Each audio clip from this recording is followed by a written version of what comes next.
Greetings, adventurers. I invite you to an evening of storytelling, for I have in my possession the tales of the four who ventured to the land of Sol. The human, the halfling, the tabaxi, and the owlin. Whatever personal reasons to which they traveled to this land, whatever they found, changed their lives forever. Within these pages are tales of sadness, triumph, and most importantly, adventure. I do hope you enjoy these tales. Come, join me around this campfire, and let us dive into these pages together. Welcome to episode 16 of Born From Us, a campaign from the Bunker team. We're going to pick up where we left off previously. We were inside the wagon of Mr. Witch and Mr. Light in a heated conversation about suspicious goings-on within the carnival. They have brought their Kenku companion, which they did learn the name of, and her name is Kettlesteam. And right. You are all there within the wagon, the door closed, a level of nervousness radiating from everybody within the room. Mr. Witch opening and closing his pocket watch quite rapidly. Mr. Light tapping his toes and rubbing his hands together, and Kettlesteam stood behind you all, worried, but ready to ask her questions. Mr. Witch looks up to all of you, closing his pocket watch one final time before putting it into his pocket. He looks to you all. So you are all here, and you have brought her? I suppose it's time for a discussion. Yes, I suppose it is. He turns to his brother, with a sort of worried look being exchanged between the two. He looks towards Kettlesteam. Well, what do you have to ask of me? And he looks to all of you. Jackson will kind of like shift around a little bit and just... We need to know what this circle is doing here in your carnival. It's quite concerning, to be honest. His eyebrow raises, and he takes up more of a very stiffed back position. The circle, I'm not familiar. Don't bullshit me. Does it... Can we see if he's actually responding truthfully, or can we tell if he's, like, lying about that? You have to roll an insight check and tell me what you're looking for. I'm seeing if the mention of the circle, like, pulled a reaction. Hmm? Does... 7. 7? Let me quickly roll something. We're going to get the chalk dice out today, because I only need d20s. Time for this guy to roll one. When you mention circle and he responds, he takes up more of a defensive posture, as if being accused of something that he's adamant he's not had any part in. But you can see there's some cracks within his performance. He's not the best liar, it seems. The circle. I'm not quite aware of a circle. Kettlesteam kind of like steps forward. Doesn't say much, but very adamantly just calls him a liar. Do I get the sense that Goodberry is like trying to see if he's like do I get a sense that Goodberry's trying to size him up and see if like he's telling the truth about it, or is that something that you're trying to keep to yourself? Usually I'm not like this quiet. Gotcha. So I know someone's up. You can probably tell I'm like listening very carefully to what he's saying and doing. Yeah. Jax will just kind of glance back over at you as he kind of notices how quiet you are and doesn't say anything, but also is looking for you to like give any idea if he's telling the truth or not. What does the circle do for you? Mr. Goodberry will ask. I don't like what you're accusing me and my brother of doing, especially with the circle in question. See, the funny part is that you still somehow know what we're talking about, yet we haven't mentioned which circle we're talking about. Only one circle in these parts, my friend. We'd have to say otherwise. It's kind of weird that they're already into this carnival. Do you have proof that the circle is here, or are you just going on hearsay? Because we run a tight ship here at the Witchlight Carnival. My brother puts on a good show, and I make sure that the people get what they need.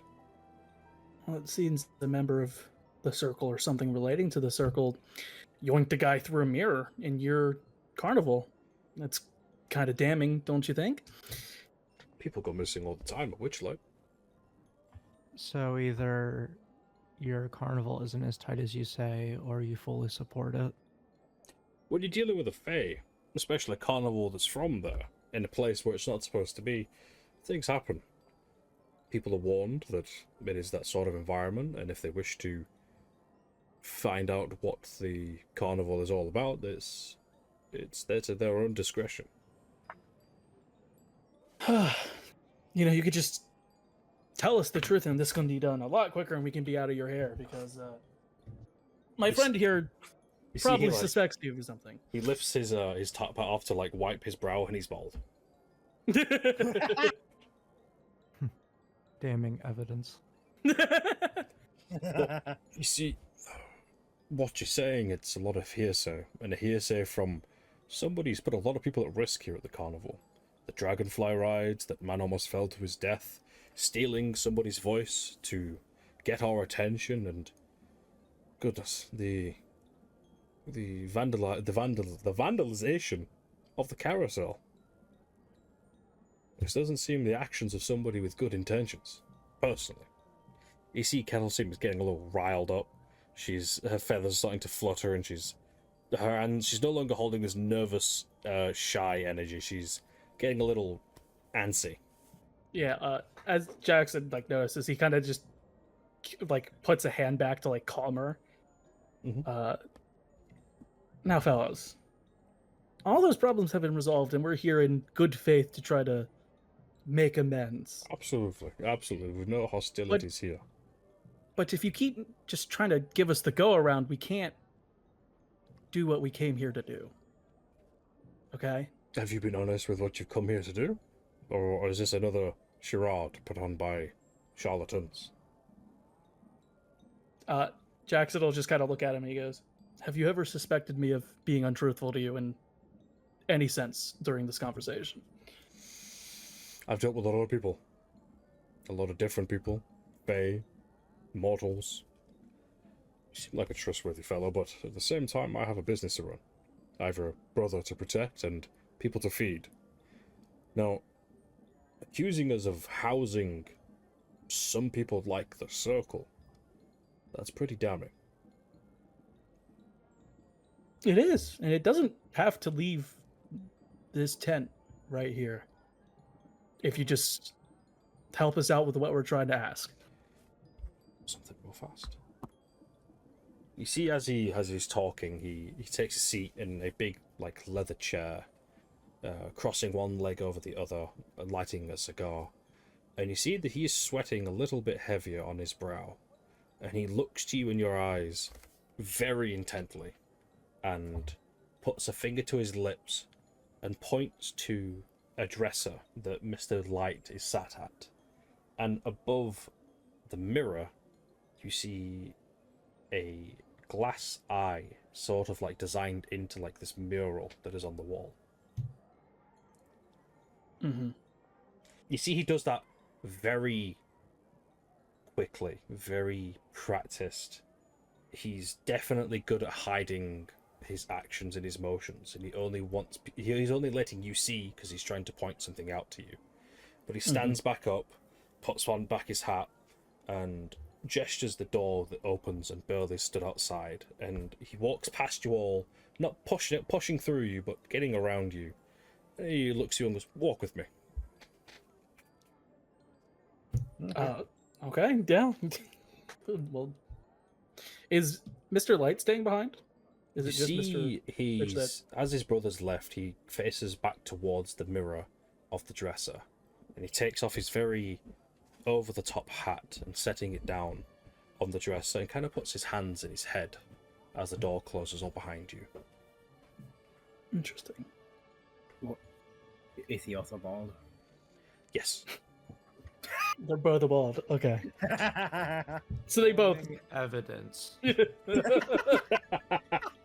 He's bold. He's evil. Only evil people are bald. Anyways, as he's like leading you, he kind of puts his hand in his coat pocket and holds the other around a cigar. And him, Burley, and yourselves, and Kettlesteam start going on a walk around the carnival in the giant figure 8 that is on the map. And he looks at you all and goes, I've been running this carnival as long as I can remember. Me and my brother aren't even from the Feywilds, you know, it's tricky set of circumstances that led us here. We're actually, I don't know if you're familiar with the Shadow Kai, but me and my brother are Shadow Kai. Now, I have a lot of people here that I need to take care of. People that have come from places much like me and my brother. Places of struggle, places of danger, and we've tried to give them a home. A place to find purpose. A place to explore their talents. As you've seen, you've met a lovely, lovely people here. A lot of people who have put their lives on the line for me, and I've done the same for them. But what you're asking me to divulge is not only putting myself, my brother, but everybody at this carnival at risk. We made a deal with the Circle. I believe they call themselves the Eternal Ravens now.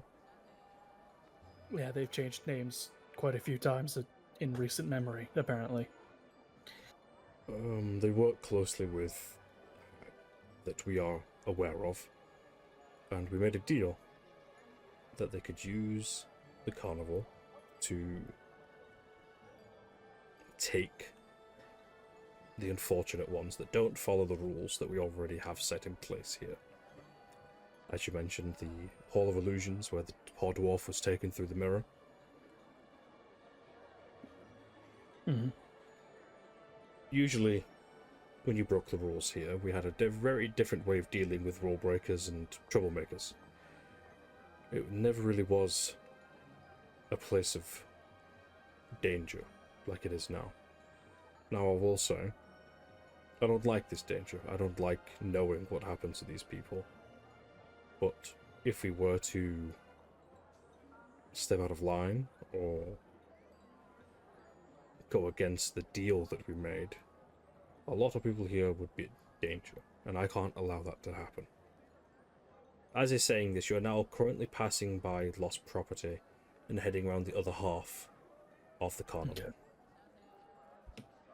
Now we're going to move the timer up by 1. Up by 1. Gotcha. And as you're passing by, you see a lot of people are all looking up at Mr. Witch. A lot of the young children here are like starstruck by seeing him out and about. And he smiles and he waves. He signs autographs of people asking. He even speaks to a few of the Witchlight hands who pass by and are asking for his opinion on various things. But he eventually turns his attention back to all of you. Now, I can't get you where you need to be. I can get you to the Feywild. I can get you there quickly. But you need to understand that my hands are tied. My brother's hands are tied. Burley's hands are tied. We can't directly help you. But if by happen chance you ended up in front of a mirror, in front of the Hall of Illusions, and you said a certain phrase that you've heard, maybe you could get to the Feywild. Jackson like nods, knowing like what he's getting at. He goes, "Yeah, it would be quite the thing. No, definitely." Would be a shame if you knew the exact phrase to get into the Feywild, wouldn't it? A slip of information in a place like Witchlight Carnival. That would be a big shame. It would be a damn shame. And as that, I just kind of put my ear closer to him. And what Just- about Kenko? Kettlesteam, I can get you a guarantee that I can hide her for a while. Can't keep her safe, but I can keep her out of harm's way for a little while. Perhaps upon our entrance to the Feywild, we can sort out all of our problems there. Yes, and like I said, knowing the phrase and the exact mirror, I would be at a loss.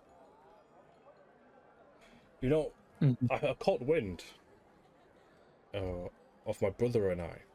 People are saying that we'll be in the Hall of Illusions within the next 20 or so minutes. Routine maintenance, you see. I see. Now, if some daring adventurers would, I don't know, sneak in unknown and happen to bump into us in the middle of a routine check-in, that'd be a shame, wouldn't it? Quite the shame. Now, what's the time? You see, he takes out his pocket watch, flicks it open, and then hits the very top button.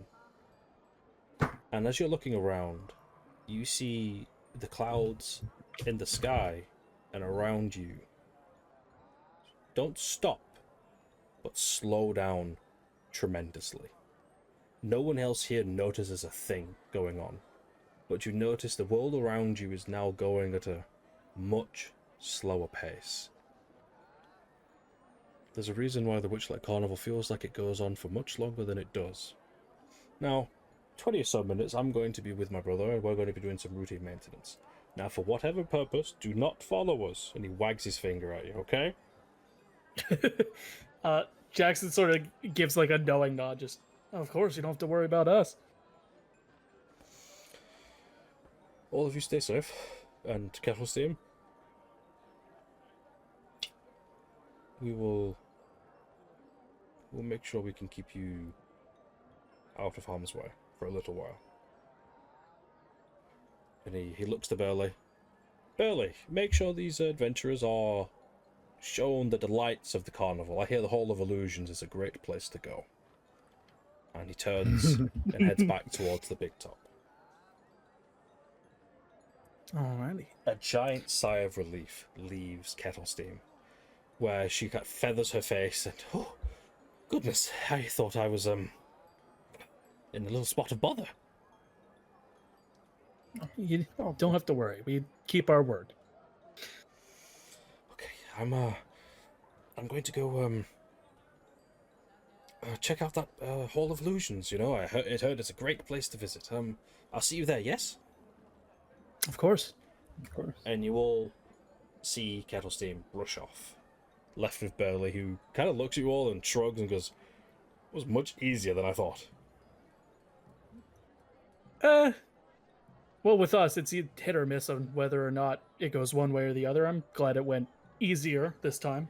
I'm going to check in with Boss and Boss. I will not see you at the Hall of Illusions. Oh, of course not. Very good. And he wanders off.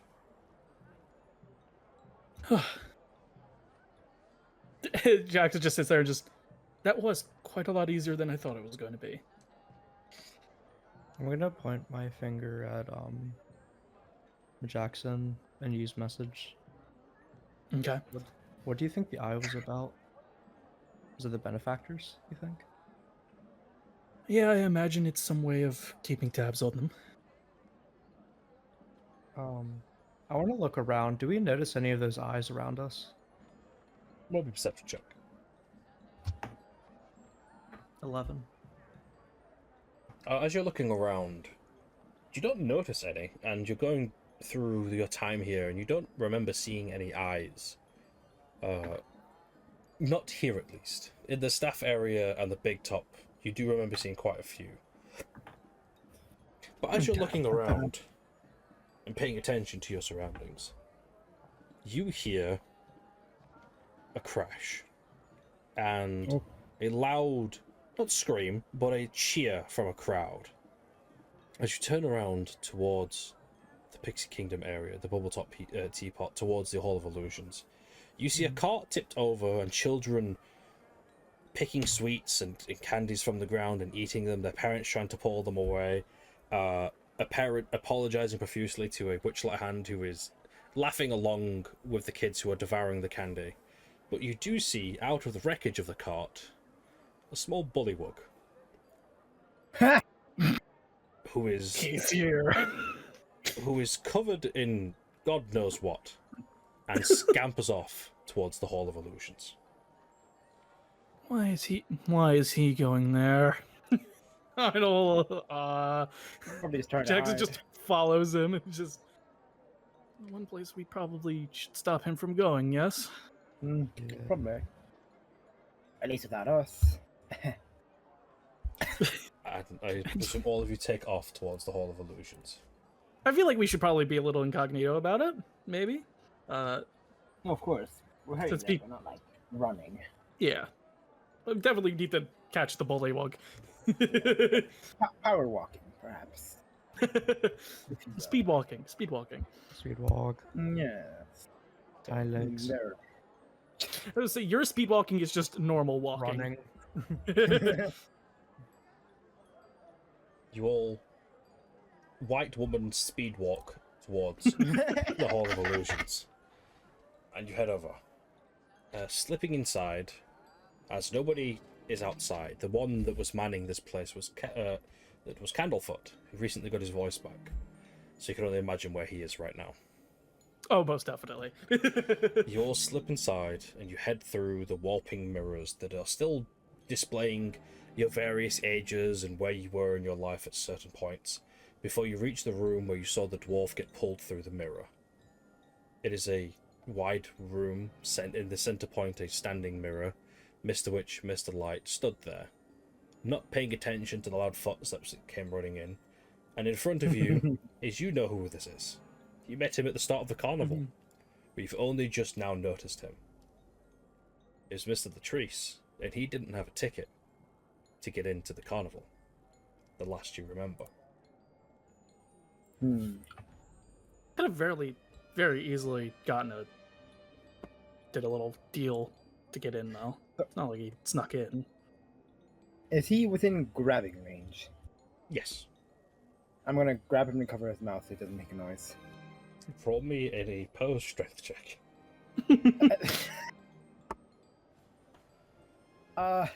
That's not gonna be good because I have a -1 on that. That's a 2. You attempt to grab Miss Latrice. He's not strong. He's a bullywug. But he's slippery and covered in the gods know what. He slips out, turns to you immediately, almost in like a karate hand pose, and is about to say something before you hear Mr. Witch and Mr. Light saying unison. Through the veil, where magic sways, dance with the shadows, lose the days. Speak the truth, let lies be mild, open the door of the realm of wild. Step with care, and may you find the Feywild secrets in hearts and minds. And the mirror begins twisting and warping its imagery, the reflection no longer being the room where you are all standing, but a vast, dark forest with multicolored trees. And you swear you see pumpkins, and you feel a cold breeze hit your cheeks. And without paying any attention to any of you, Mr. Witch and Mr. Light turn, not even looking at you in the eyes, and walk out of the tent, leaving you, Miss Latrice, with an open door into the Feywild. What are you doing? Jackson says to Mr. Latrice. I don't know! And he darts in to the mirror. No, wait, God, God, damn it! Oh, There you go. And he's gone. well, Let's go after him, huh? We're going in. yep. Let's just stroll on in. You step through the mirror, all of your vision going black in an instant, leaving you in an empty void with no sound, no feeling, just quiet. You don't see each other, you don't feel each other, you don't even smell each other. But then you feel it. The wind on your cheeks, the sound of rushing air, the sound of night, as you all collectively open your eyes and you're falling fast. A downward straight into what seems to be a canopy of blue and golden trees. You've never fallen so far and so fast, and moments before you hit the canopy, it goes dark once more. Before what feels like a very familiar feeling from when you first crashed into the land of Sol, you all collectively open your eyes and you find yourselves within the Feywild.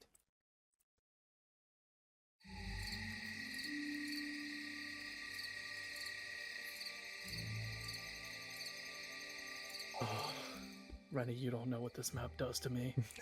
I know nobody understands, but you don't know what this map does to me. Hey, I was there. We need to get I a was hand of the there. situation and figure out where we can go from here. I hope you know I hate you. Nathan.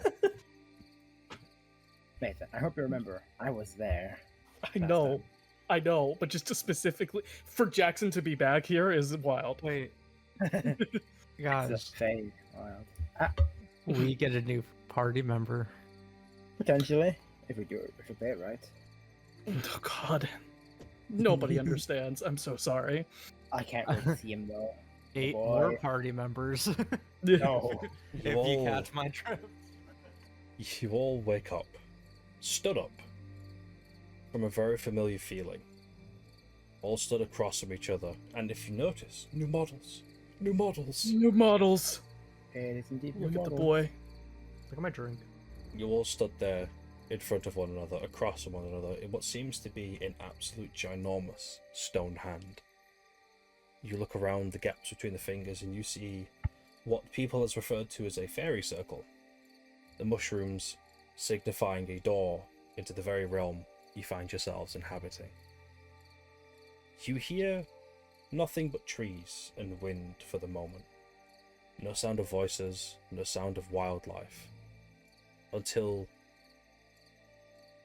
all of a sudden it begins to shift.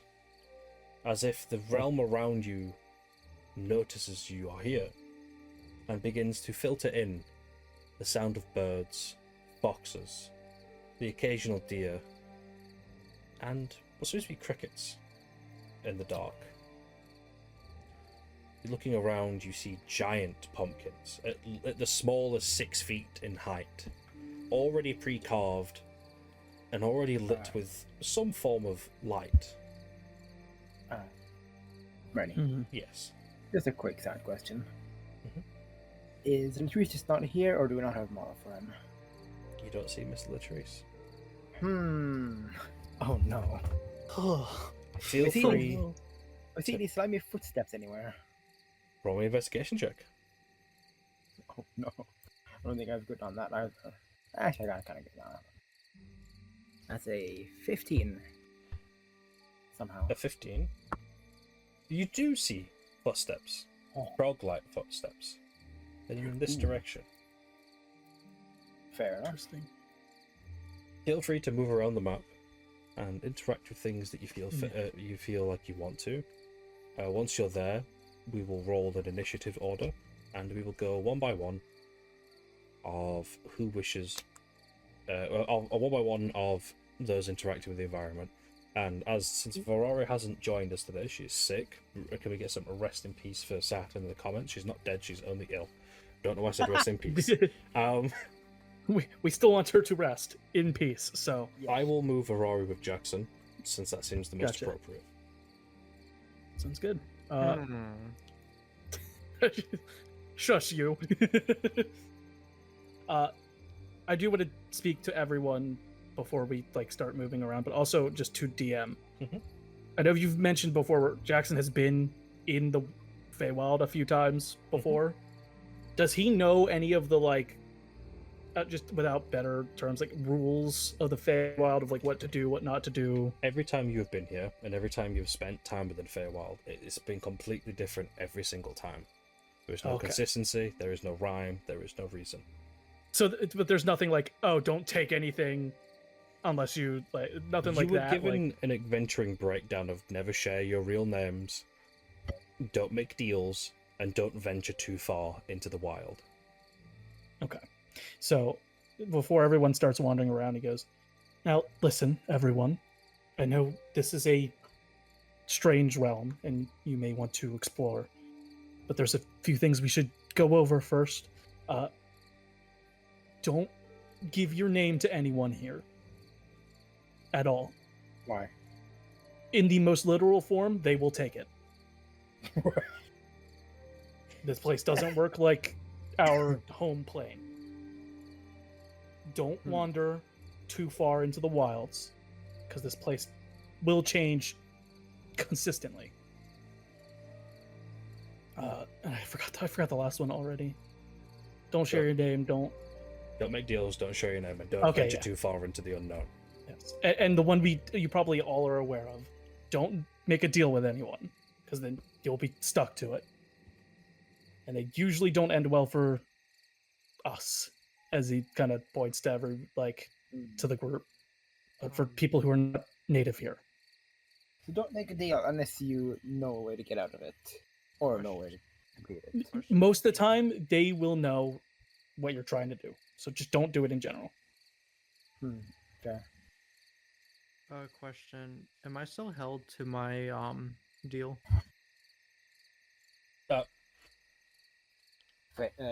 When you were given the Carnival? clause for the carnival, it was only within the carnival grounds.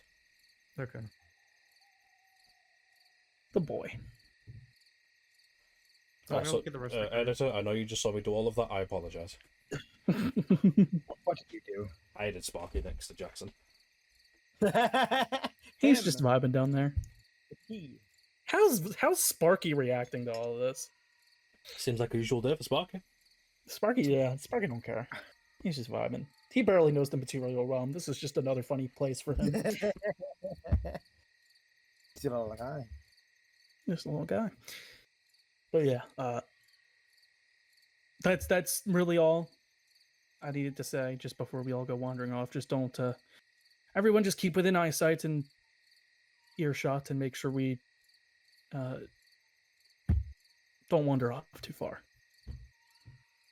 Well, I can point towards the footsteps. It seems like one of our friends already has broken at least two of those rules. Don't know if we should go find him already or. Well, I mean, we do have to also figure out what happened with our goal as well. So might be a good place to start, though, if you guys want to explore around this area and take some things in. This might be one of our only ways back out of here. Is the pumpkin moving? You see Mr. Goodberry point his finger.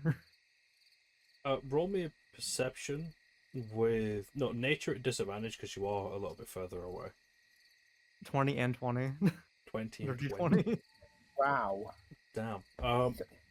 It guess appears you to could say be. It seems to be. Just a really big pumpkin. It's still attached to the ground by roots and its growing process, but it seems to be pre-carved and illuminated. It's not breathing or moving unnaturally. It seems to be frozen, as if it was a pumpkin.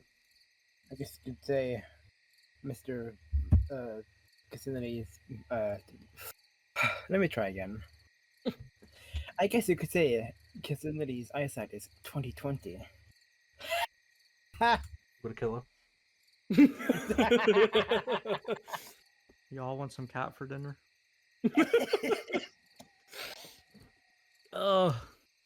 Well, I guess we figure out what to do. What do you think, Cassinity? What are you thinking about how we should proceed? You know, I over believe here. that we should. Let's see. I mean, we didn't really get Latrice into any trouble. He kind of just saw us and decided to run into a mirror. Yeah, but Did I you know feel that the mirror was a portal, or did he just run I into a think mirror? he just ran. I think he was just trying to get away. I would feel awful if something happened to him because we wanted to get into the Feywild. I mean, it doesn't seem like that was his goal at any point in time, but maybe it was. I don't know. He's a strange individual. I mean, he probably has some good skills, and you're also probably our best chance at surviving this. So, do you think having him would help us find the hag and the baby that we are here to find?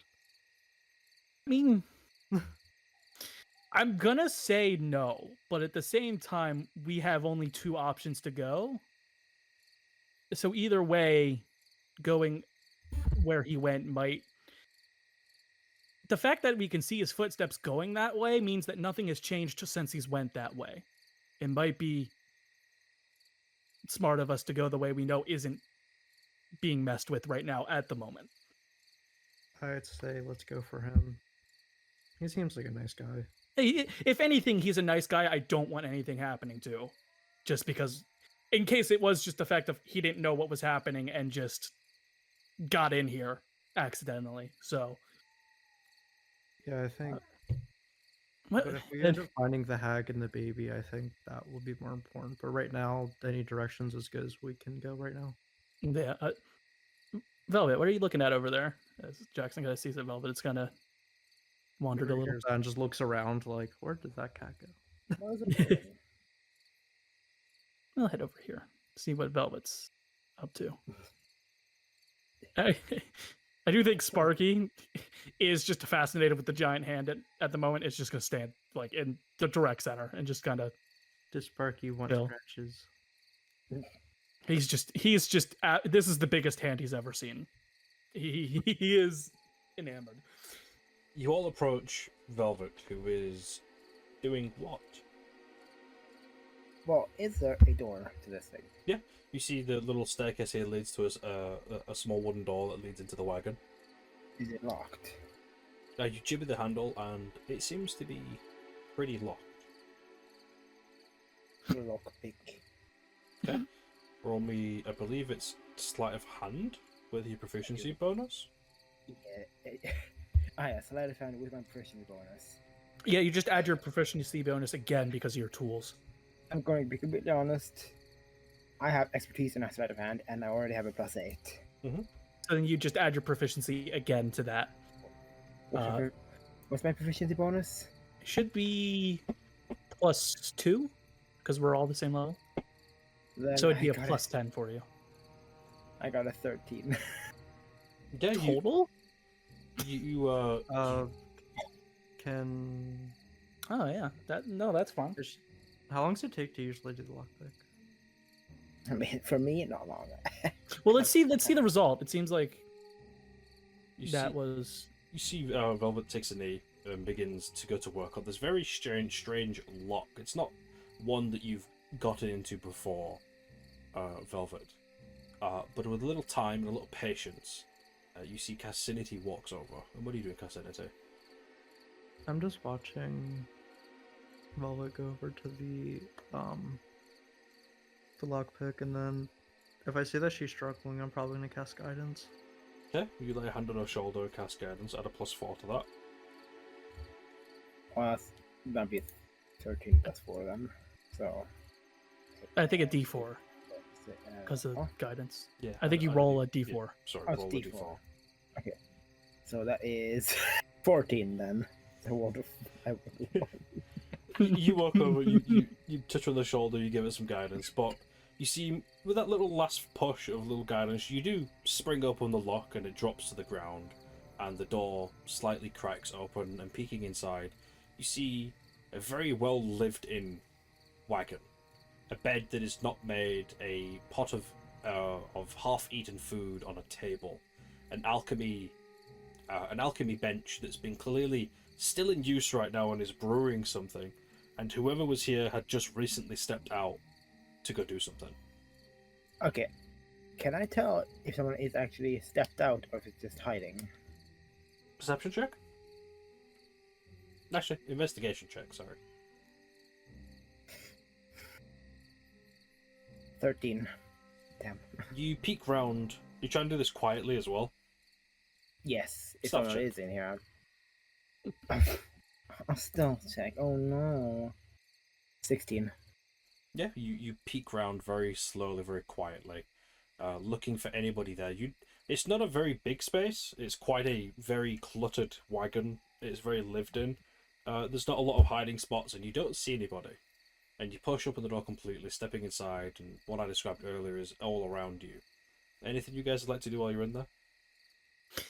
I think Jackson will just be like, Velvet, don't mind me in questioning your life choices, but we just got to a new place, and the first thing you do is break into someone's house. I mean, yeah. Why not? I don't know why I expected a different answer to that question, to be honest, but Hey Jackson, is there ownership in the Feywild? yes and no. It depends on the day. Oh. Looks up. Well, it is night, so hear me out. We're still in Jackson, good faith.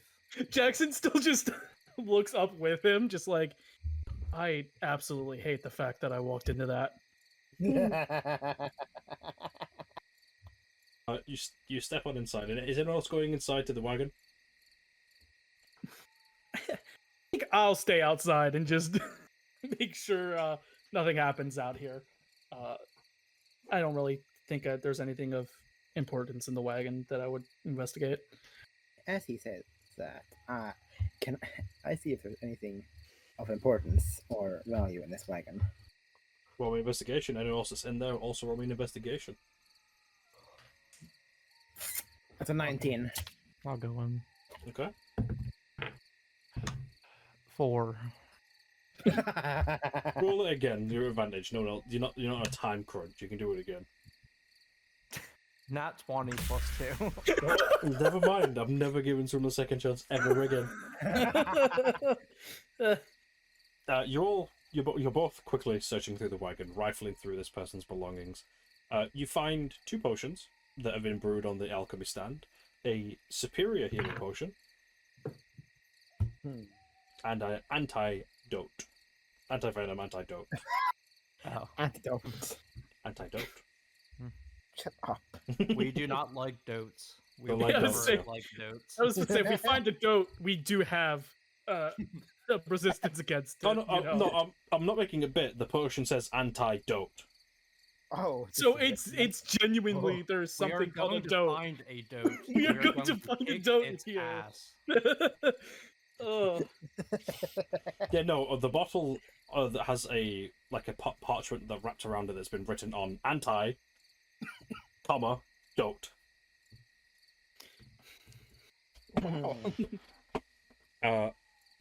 You find a collection of coins, none of them gold, none of them silver, none of them bronze, none of them electrum, but they seem to be made out of entirely, and if you know anything about metals, made of, how do I describe this metal? What's his name? It's a fake metal. I'm trying to describe it.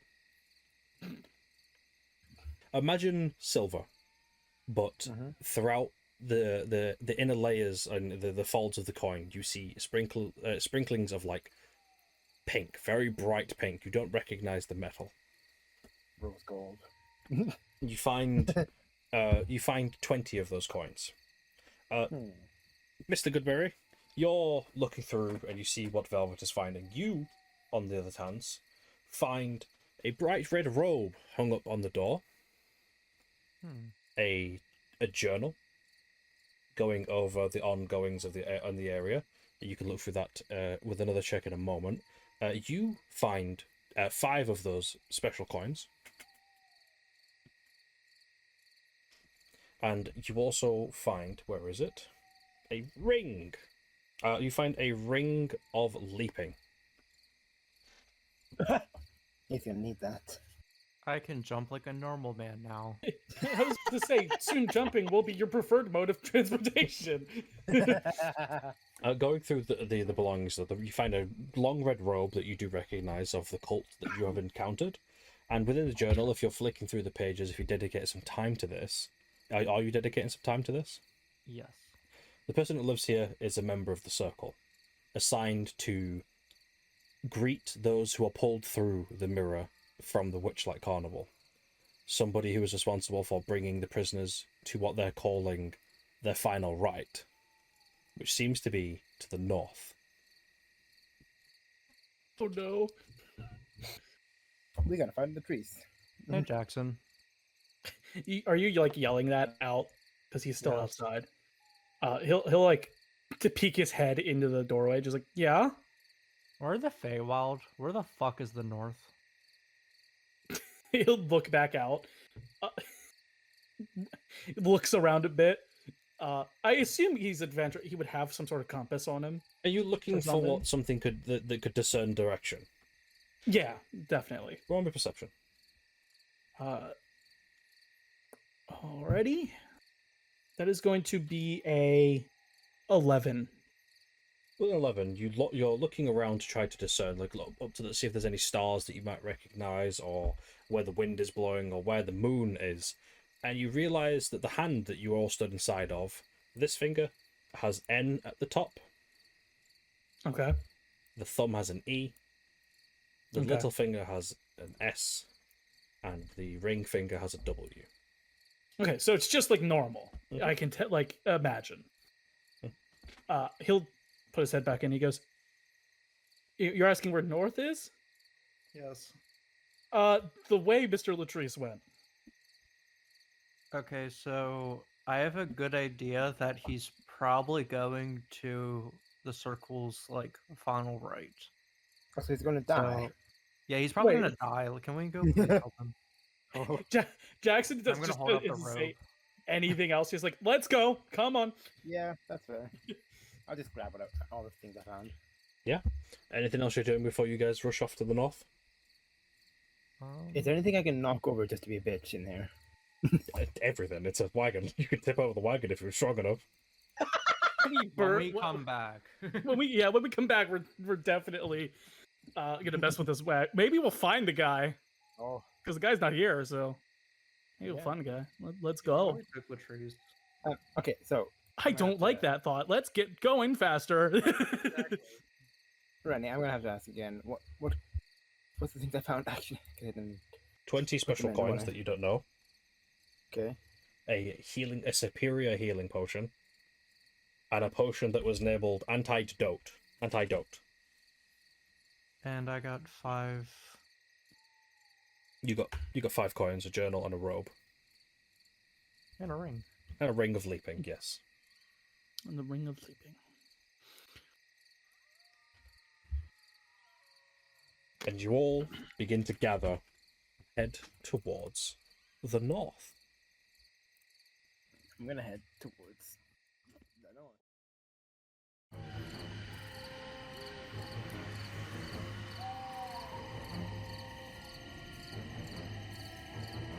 Oh no!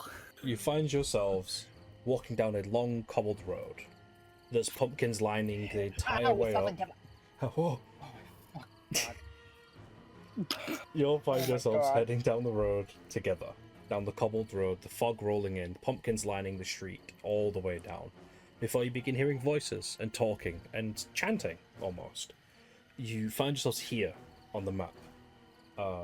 Conversations happening, and you see members of the cult that you are very, very, very, very aware who they are. But one of these people turns over, looks at you, and merely goes back talking to have a conversation. It seems they don't know who you are, and they don't really care why you're here. That's fine. Feel Which means free to move around the map. I will say you will, if you move quite far, I will move some tokens around. But right now, this is what you see. Okay.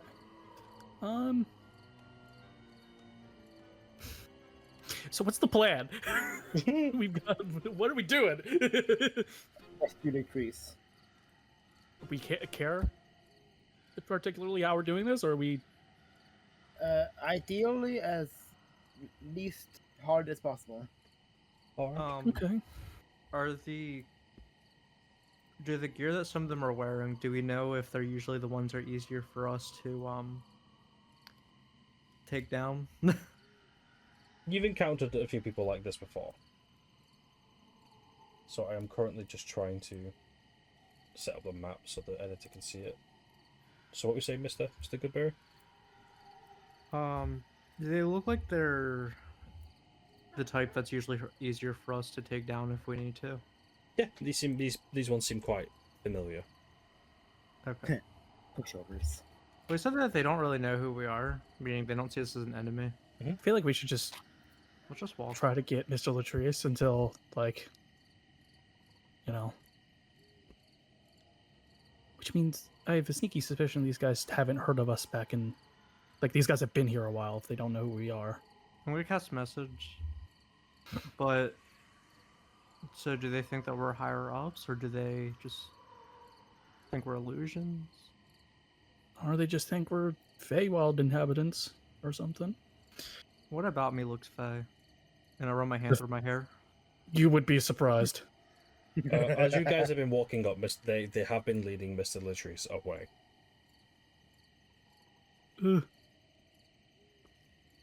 Welcome Excuse me.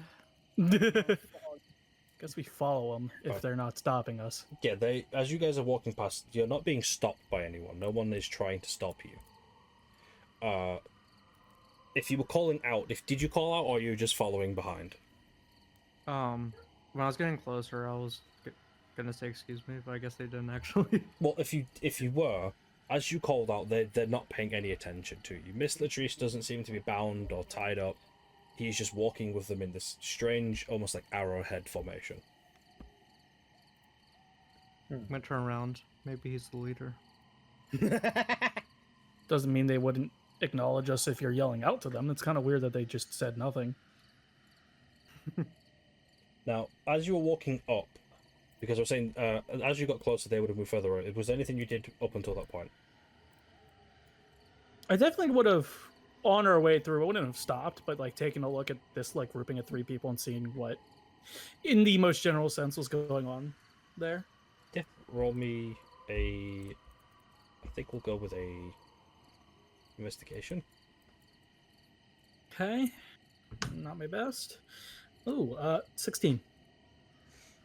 Not investigation, perception. Sorry. Oh, then much bigger. That'll be a dirty 20 actually. It's perception. As you were walking by, listening into the conversation, these were clearly people who are inhabitants. They live here. This is their home. And the cult member was very briefly going over. You won't have to worry. We'll be gone very soon. We just have a few more rites to complete, and then we'll be on our way. Okay. Alrighty. Definitely would have quietly mentioned that to everyone. And you quickly follow Miss Latrice onto this.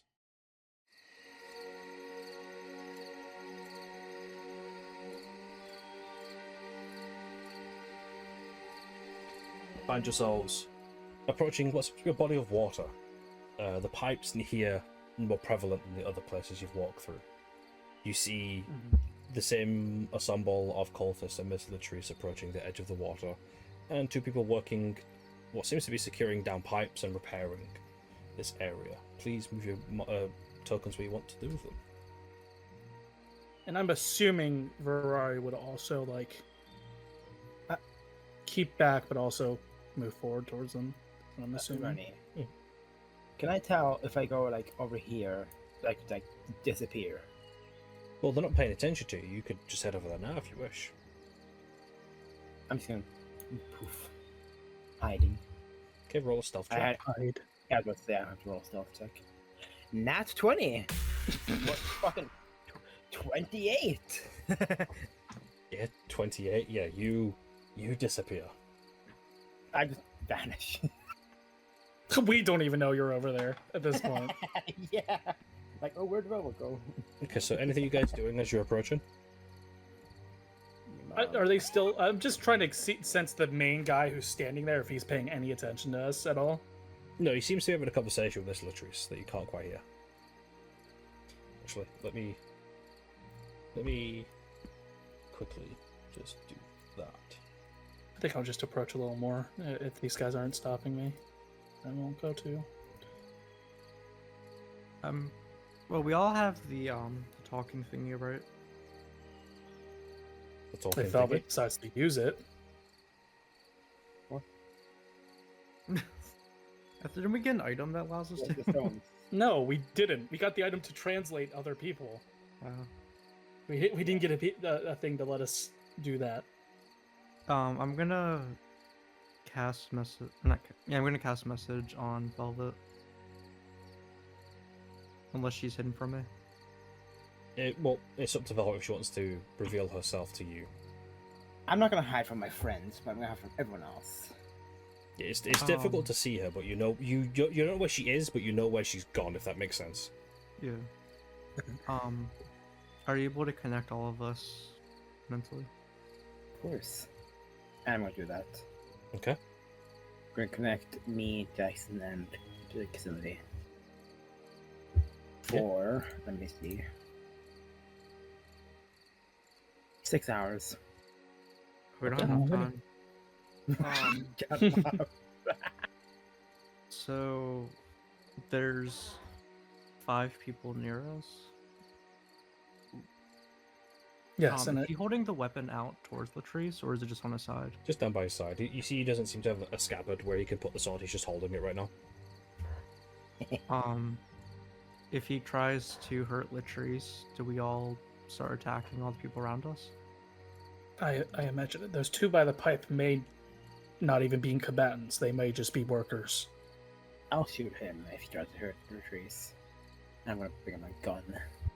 Does it look like the water is below him, or does it look like is it a cliff, or does it look like It's like a the pond. water's touching? Okay. How much ammo do I have? Wait, no. Yeah, no. Sorry. That was the old map. My brain. No, this is a cliff's edge. That is a long fall. Oh! I wonder. Long. Okay, in that case, does anyone here have anything that can push if needed? Wait a minute. Wait a minute. I have something. I have something that can help if someone goes over that we don't want to. I have my little plushie that can give spider climb, so Oh yeah. if he falls over, I'll just toss him the plushie and tell him to use it. Speaking of the stuff we got from that, I have that the hand puppet wizard. That's just minor illusion though, isn't it? Yeah. I have that as a cantrip, so I don't need. Because I can cast command on the big guy if you guys look. Either way, I think if he tries to do something to Mr. Latrice, we should deal with it.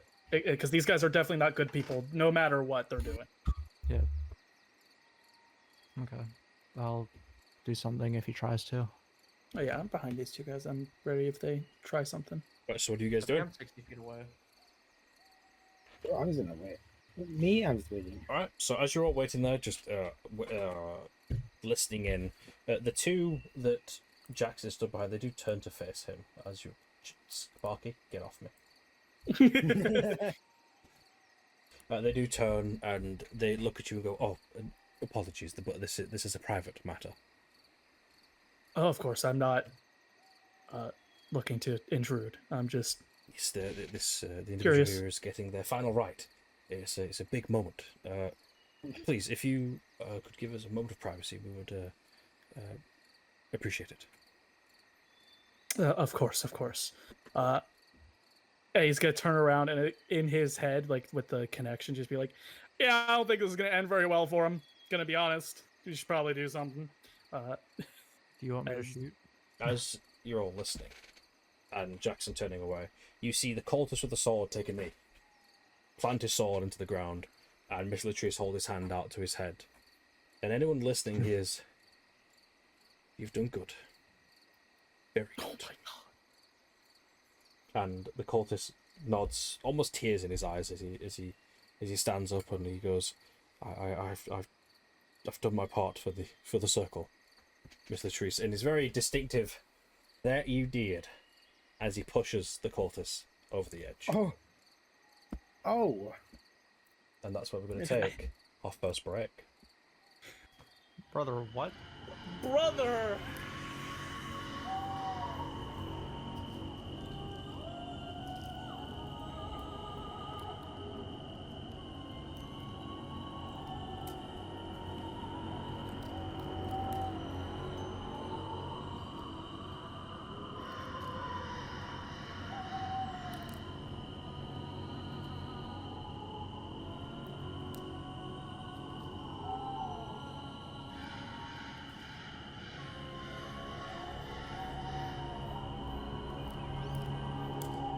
Hi there, folks. We do hope you're enjoying the episode thus far, and if you are, please consider hitting the like and subscribe button. It helps much more than you know. Thank you.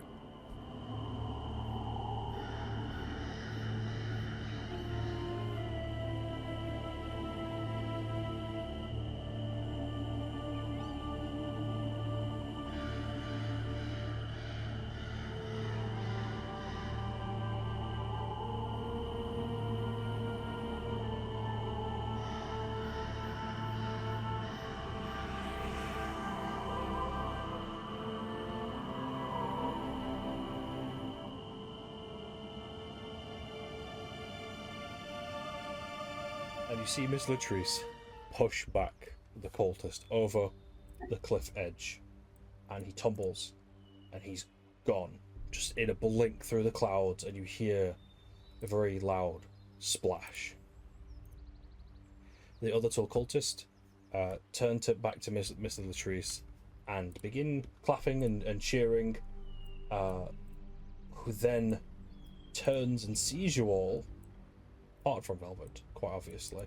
At this point, I'll just turn back around.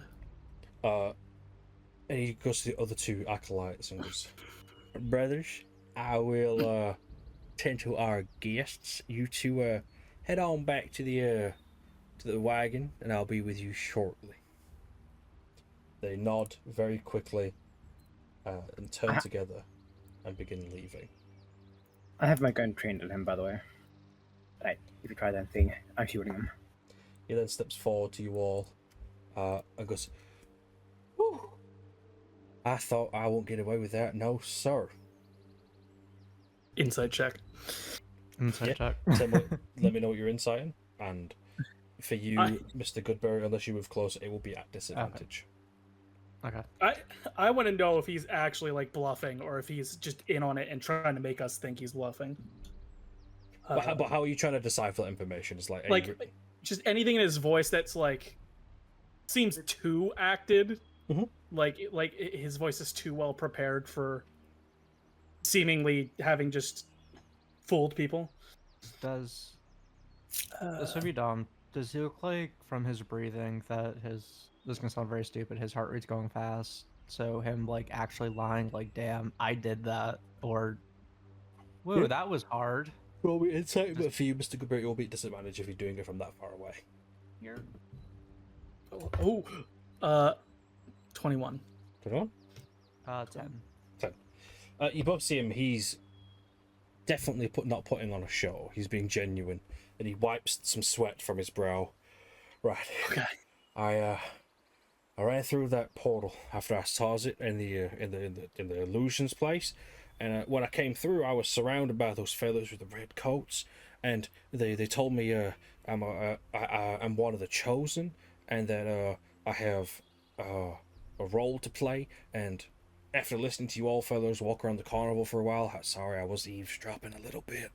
I picked up on some lingo that you're all using, and it helped me bluff my way into make them believe that I'm one of these chosen, and I'm here to commit a final rite. I apologize. You don't know how close we came to thinking you were actually one of them. So wait, how Jackson much? says it quietly in front of him. Just How much was rolled? Like, what was the number we got? I got a 21, Okay. Okay. Got 10. and yeah, might But be it's better very than unlikely he's bullshitting. that. As far as we know. It's got to be a really good deception check if he's bullshitting. So Jackson just looks at me like, did you actually need to be here, or did you just run in there? I'm here for somebody. Oh, okay, we're getting somewhere. He just kind of looks over and goes, who are you looking for? I had a friend of mine, big orcish fella. We worked together at the bayou, and those fellas in the red coats, they snatched him up, and I asked around for a long time to find where he is, and everyone said that he was taken, and the only place I knew where was Witchlight, and I didn't have a ticket, so I did some things for a ticket, and I regret it immensely. What did you do? I stole it. From who? It was a poor what you call him, tiefling fella at the gate. I snatched it and I ran in, and I've been looking around and I lost you all, but then I found you, and then I heard that you were doing all your whole investigation, and I knew that you were the people that could get me here to find my friend. Why didn't you just ask us? All due respect, fella, I don't know you. That is a very good point. But now that you're here, you need to stick with us, because not only are these people some very bad people, there's also some very weird rules you need to follow while you're here. Oh, yeah. I was made aware by some people that we spoke to on the way here, and wasn't there like 4 of you? Yeah. I know the general direction Velvet went, I'm assuming. So just kind of look over there and be like, it's fine, Velvet. okay, I will step out. With a gun in hand. Yeah, I haven't like pointed down though. Like just resting position. Now, fellas, I don't know where we're supposed to go or what we're supposed to be doing. I know you were all looking for a little girl and a hag and dealing with these cult business, but I have to find my friend. He's a good guy. He's a friend, and I told him I would look after him, and I failed, but I'll find him. Well, just stick with us, because it most likely, with these people, these cultists, that's probably the best chance you have at finding him. We'll see if we see anything on our way out, but we think our situation also involves the cult, so our paths may converge here. Now, I've got a question for all of you. Have you been here before? Not this specific spot, but if we mean in this specific realm a few times. It's like I was speaking with one of those pumpkins earlier. I don't know if you've had a conversation, but he's telling me all types of things about the places around here and the various things I might do and I might see, and the cult don't seem to be interacting too much with the Fey people here. Interesting. You heard anything else, or is that it? I haven't been here very long, about a few hours at most. Hours? You were here like you went in like a few minutes before us. At most, probably a few seconds before us. Yeah, everything went black, and I was fairly convinced that I died, or that it was a trick. Well, time, I have heard, also seems to work wonky here, so perhaps it's more of that shenanigan. That would seem most appropriate at the time.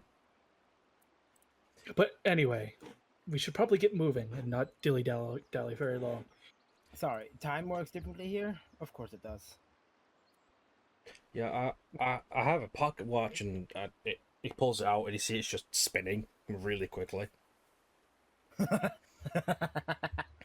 Nice. Yeah, that sounds about right. I didn't even know where I was going at first. I like when I woke up in the hand, those fellas were stood around all chanting and making noises at me, and then they took us off up through that path that you followed us down. Interesting. Well, let's get moving. We should probably not draw any suspicion. Probably be for the best. Just stick with us, and we'll make sure nothing happens. Now, question 2: are you all heading back down the southern path? Yes. Yeah, I guess that's the only way we can go.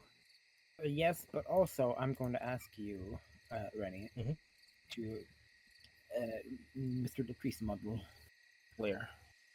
You want to see Miss Latrice? Yeah, I want to show my parents. I will put it in Born from Oz as soon as I can. Bet. But he's for the people at home that haven't had a description, he is a very short bullywug, Frog. little frog guy. Little frog guy. Now, all of you head back down the southern path that you came from. Everyone's still conversating. This weird jester fella speaking to the pumpkins. The cultist with a knife performing some kind of rite, and there's two people speaking with that one cultist again. Feel free to move around the map and interact with things. I think as I'm walking by, I kind of want to listen to now that I know the pumpkins can apparently speak. I want to listen to the fellow who's talking to the pumpkin. I don't know what's going on here. You hear him in a quite heated debate. Right. So you're telling me that the pumpkin, you, is capable of consuming people. The pumpkin, as best it can, nods. It goes, yes. I on occasion have the desire to consume people like yourself, but I refrain. I do absorb the sunlight when it's here, as he looks up towards the clouds blanketing the sky with the bright moonlight. But when it gets a little dark, I do get a little ravenous, you see. And they seem to go back and forth on that topic quite a bit. Hey, so we know to stay away from the pumpkins. That's good information to know. I'm gonna fight the pumpkin. You going to fight the pumpkin or fuck the pumpkin? Fight. Oh, I'm not I gonna can't be the only one that heard that, right? No, you weren't. Damn. I choose to not involve myself with that type of language.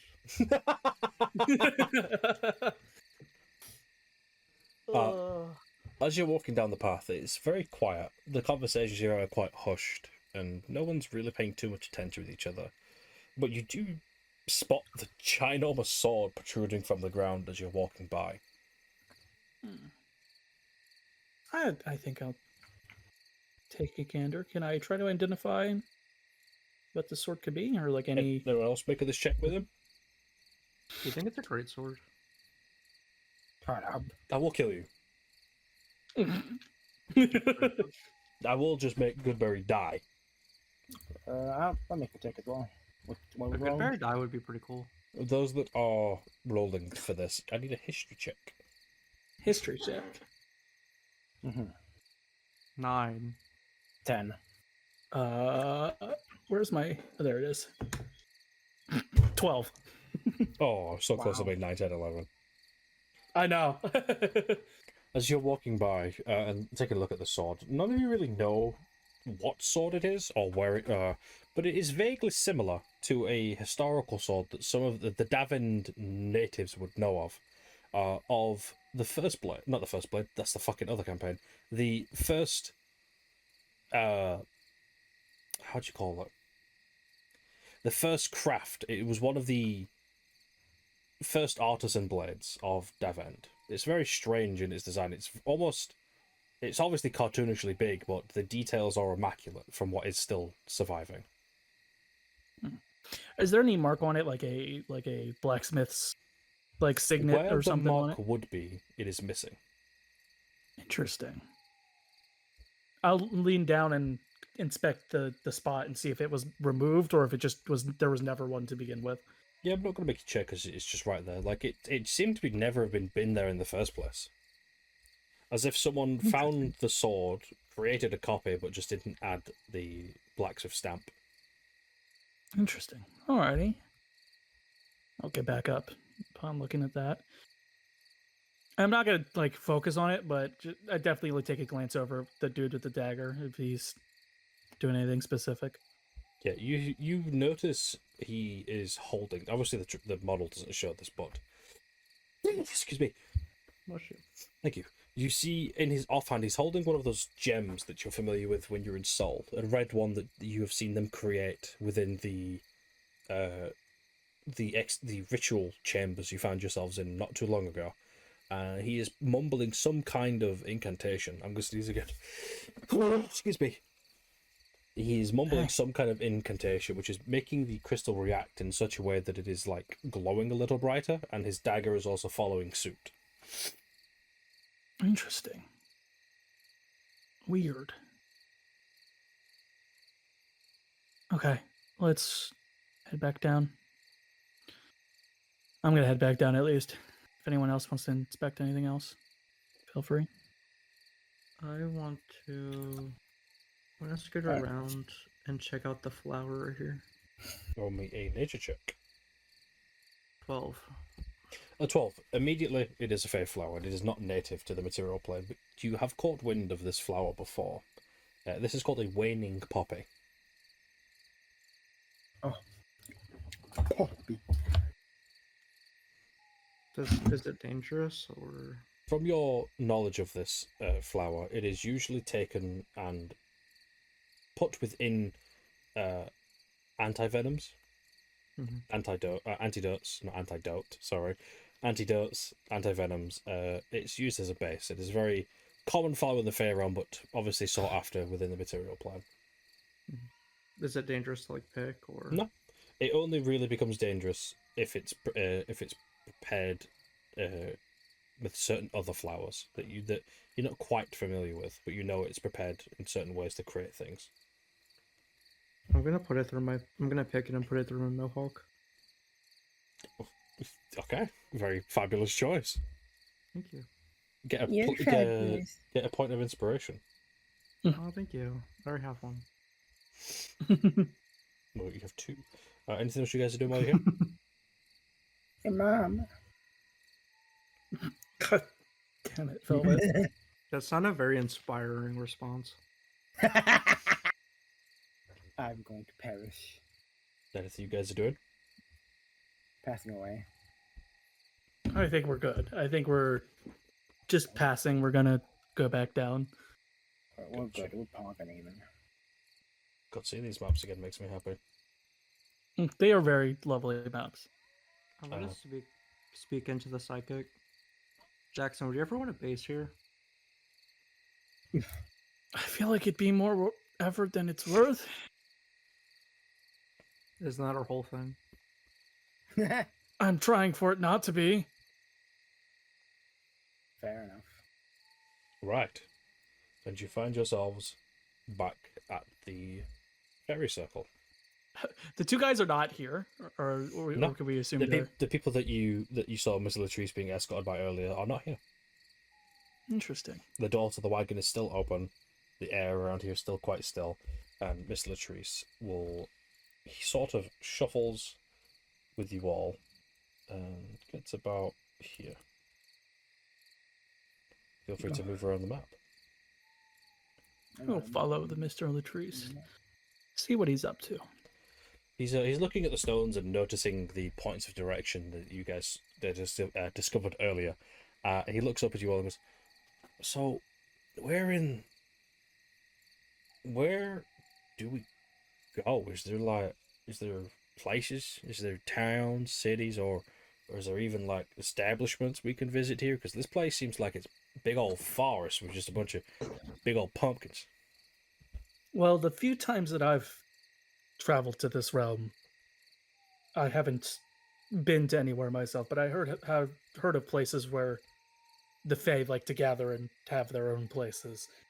And I'm assuming it's knowing- all that way, as he points down the southern road. Possibly. Things change in this place quite often, but it is the only other place we can go. I wouldn't recommend wandering just in any other direction. Yeah, don't seem like the smartest choice. Now, to you all, as you're all stood around taking in your environment, you are tired. The effects of the Witchlight Carnival are no longer on you. You're no longer withstanding the effects of tiredness, and it's beginning to hit you all quite hard. To those that you do sleep, you feel like you could sleep right here, right now.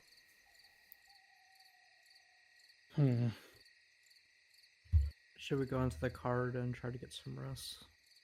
Probably not, considering the fact we know the cult uses it. They might not think too fondly of us just helping ourselves. I might have some information that might help you with that. The person I shoved off the cliff, that's his wagon.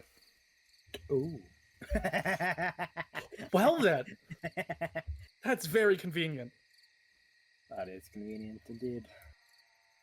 Well, we can try to get some rest, and then we'll figure out where we go from here to help Latrice and find our missing baby. Yes, let's just do watch, though, just in case. The baby. In case Alright. someone else gets curious. So all of you guys move your tokens to where you think you would be sleeping within the wagon. Because I've got to set Bam. something up. Bam. Right there. I'll move Ferrari All just in the middle. back. I'm the corner. We all just take every corner. Just, you know what, yeah. Just each of us in a corner. Just chilling. Technically keep in this corner. Yeah, we're just vibing in the corner. Right, so who's taking watch first? I'll take watch first. Why not? Okay. You all settle in for the night. You all get nice and cozy. Jackson, you get up for watch. Roll me a perception check. Perception. Alrighty. What do you know? I am pretty good at that. 24. 24. Mm-hmm. Okay. You are relaxing, chilling, taking watch. Is Sparky with you by chance? Sparky is with me. Sparky's currently sat with you. You're petting his head. You're putting together a plan for the morning, or what you think might be the morning. You're looking out over the forest, and it's quiet. It is still. You spot nothing. It's oddly still, but it's the Feywilds. Anything could be anything. And you head back inside, and who are you waking for second watch? Each watch is 2 hours, by the way. Yeah, I'll wake up Mr. Goodberry next. Mr. Goodberry. Yes, Jackson. I figured you might be the best individual to take watch next. Anything for you. Is there like a chair in here? Yeah, there's definitely a chair. I'll probably go and just make some tea while I'm looking at the doorway. Or just listening. So you're not outside, you're just watching the doorway. It's Actually, I'll talent. sit on the. Yeah, I'll sit on the staircase here. Okay, roll me a perception check. 9. With the 9, you're still got sleep in your eyes, you're stretching and you're yawning, and you take a seat at the edge, you light. Do you have a pipe? Why do I picture you with a pipe? The only thing I smoke is my tea. So you pour yourself a nice cup of tea, and you're looking out over the forest. You don't see anything, but there is a harsher wind coming through that rattles the skulls hanging from the index finger and the middle finger of the giant hand. You don't see anything, but you hear that. Your watch is quite uneventful. The winds persist all the way through. And you finish your tea and you head back inside. And who are you waking for the third watch? Who do I feel like the lack of sleep has affected the most in the group? I'll speak for Miss Latrice and Ferrari. She's fine. She's a hunter. She's been out in the wild for a long time. Miss Latrice, quite the same. He doesn't seem quite upset. But I don't know about Velvet. Velvet, how is the lack of sleep affecting Velvet? I would assume she grew up not that much sleep. Mhm. So, probably not the worst. Yes, everyone's about the same. Oh, fuck me. I feel like for now, Velvet's the most like perceptive. Perceptive. So if it's still dark out, she's probably the best to have around. Yeah, it's slowly starting to raise what kinda resembles a sun. Velvet, you are awakened for the third watch. And are you stepping outside for your watch? Yes. Alright, move your In tokens. fact, can I climb up onto one of the fingers? Yeah, roll me a athletics check. Damn it. I know you were waiting for him to say acrobatics there. Yep, that's the one that would be good. 15 though. Yeah, pick a finger. Pick this one so I can actually get it. Look at the wagon's entrance as well. Yeah, roll me a perception check once you clamber up the ring finger.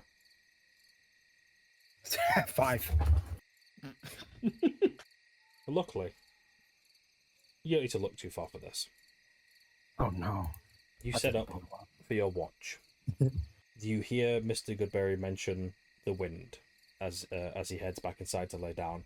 And the wind is harsh out here. The skulls rattling against the stone. And you see the fairy circle begin to activate. Somebody's coming through. Uh-oh. What do you do while the fairy circle is preparing?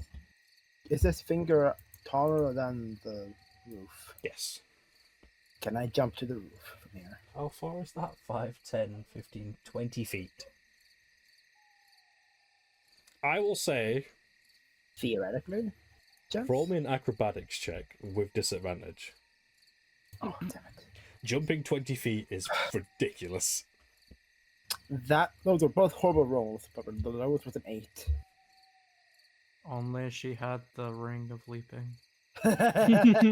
I'll say, with an 8, you leap. You don't make it to the roof, but you land beside the pumpkin patch that is growing.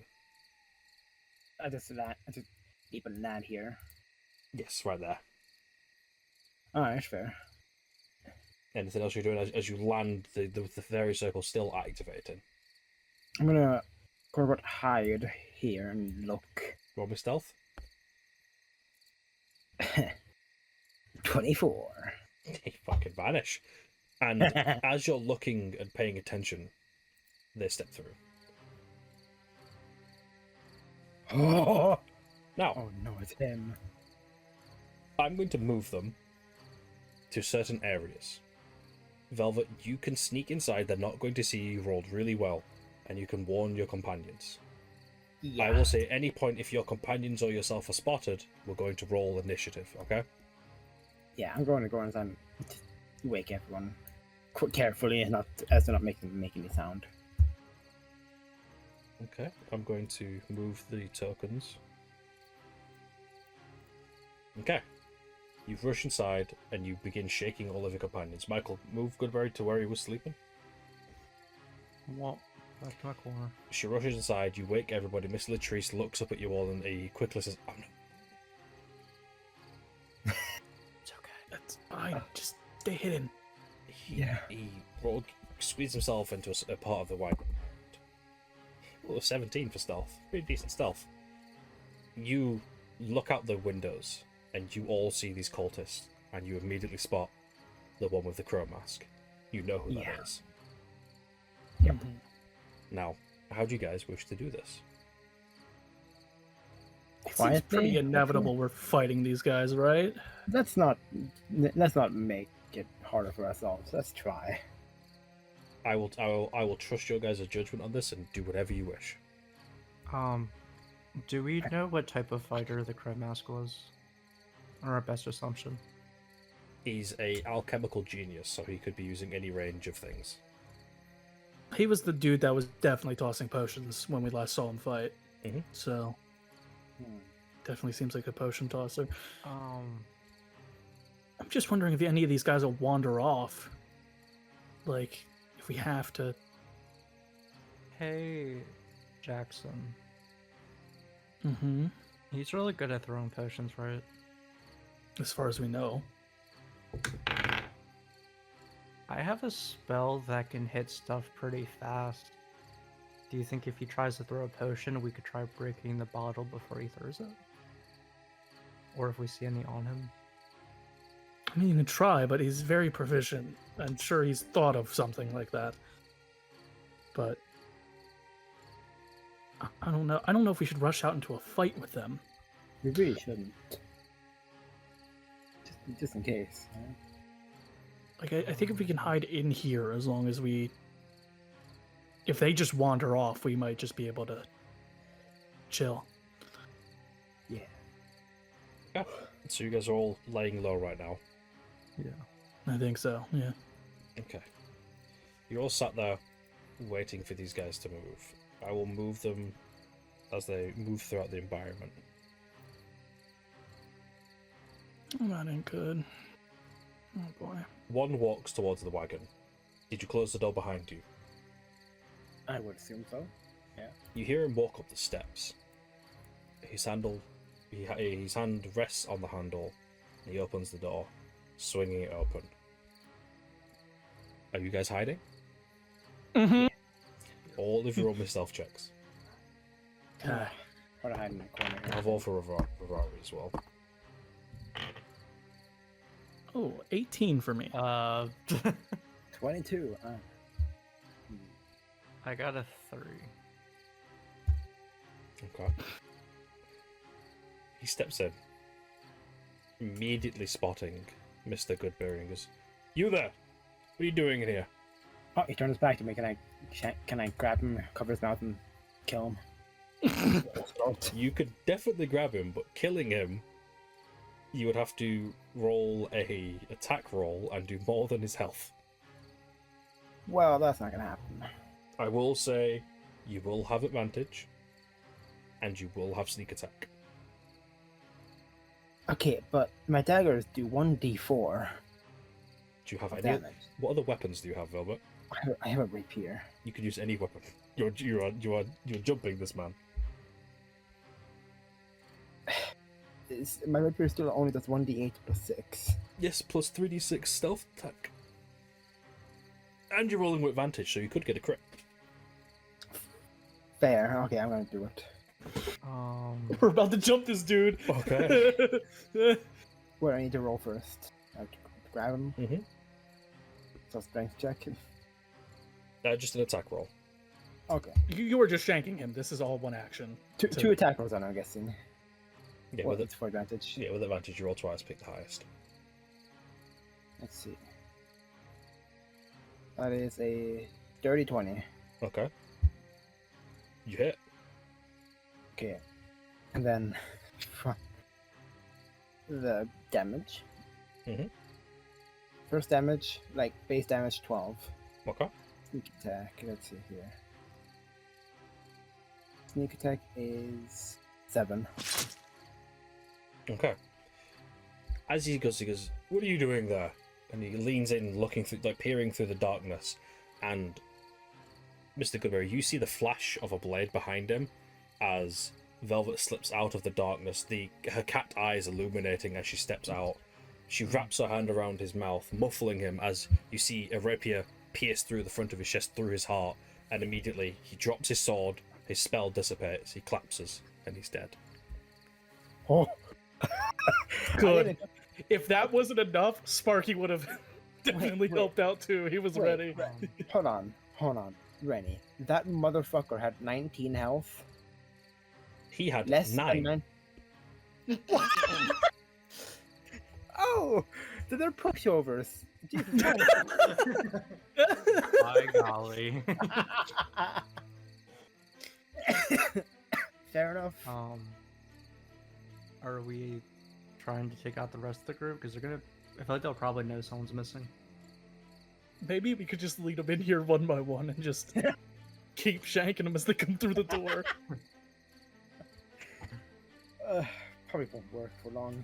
If we're gonna get out of here, we should do it now. Though. Is there an opening over here on this side? No. One way in, one way out. Are there windows? Yes, and it's facing towards the hands. Ah. Not good.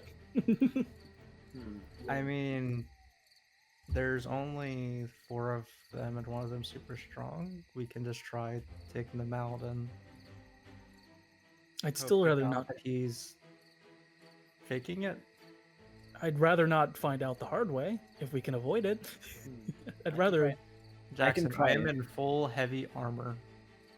I can try sneaking around and try and take them all out. Perhaps. Now, If The it- sneakiest. I'm going to say this as a DM, because it's my job to make sure you guys know the information.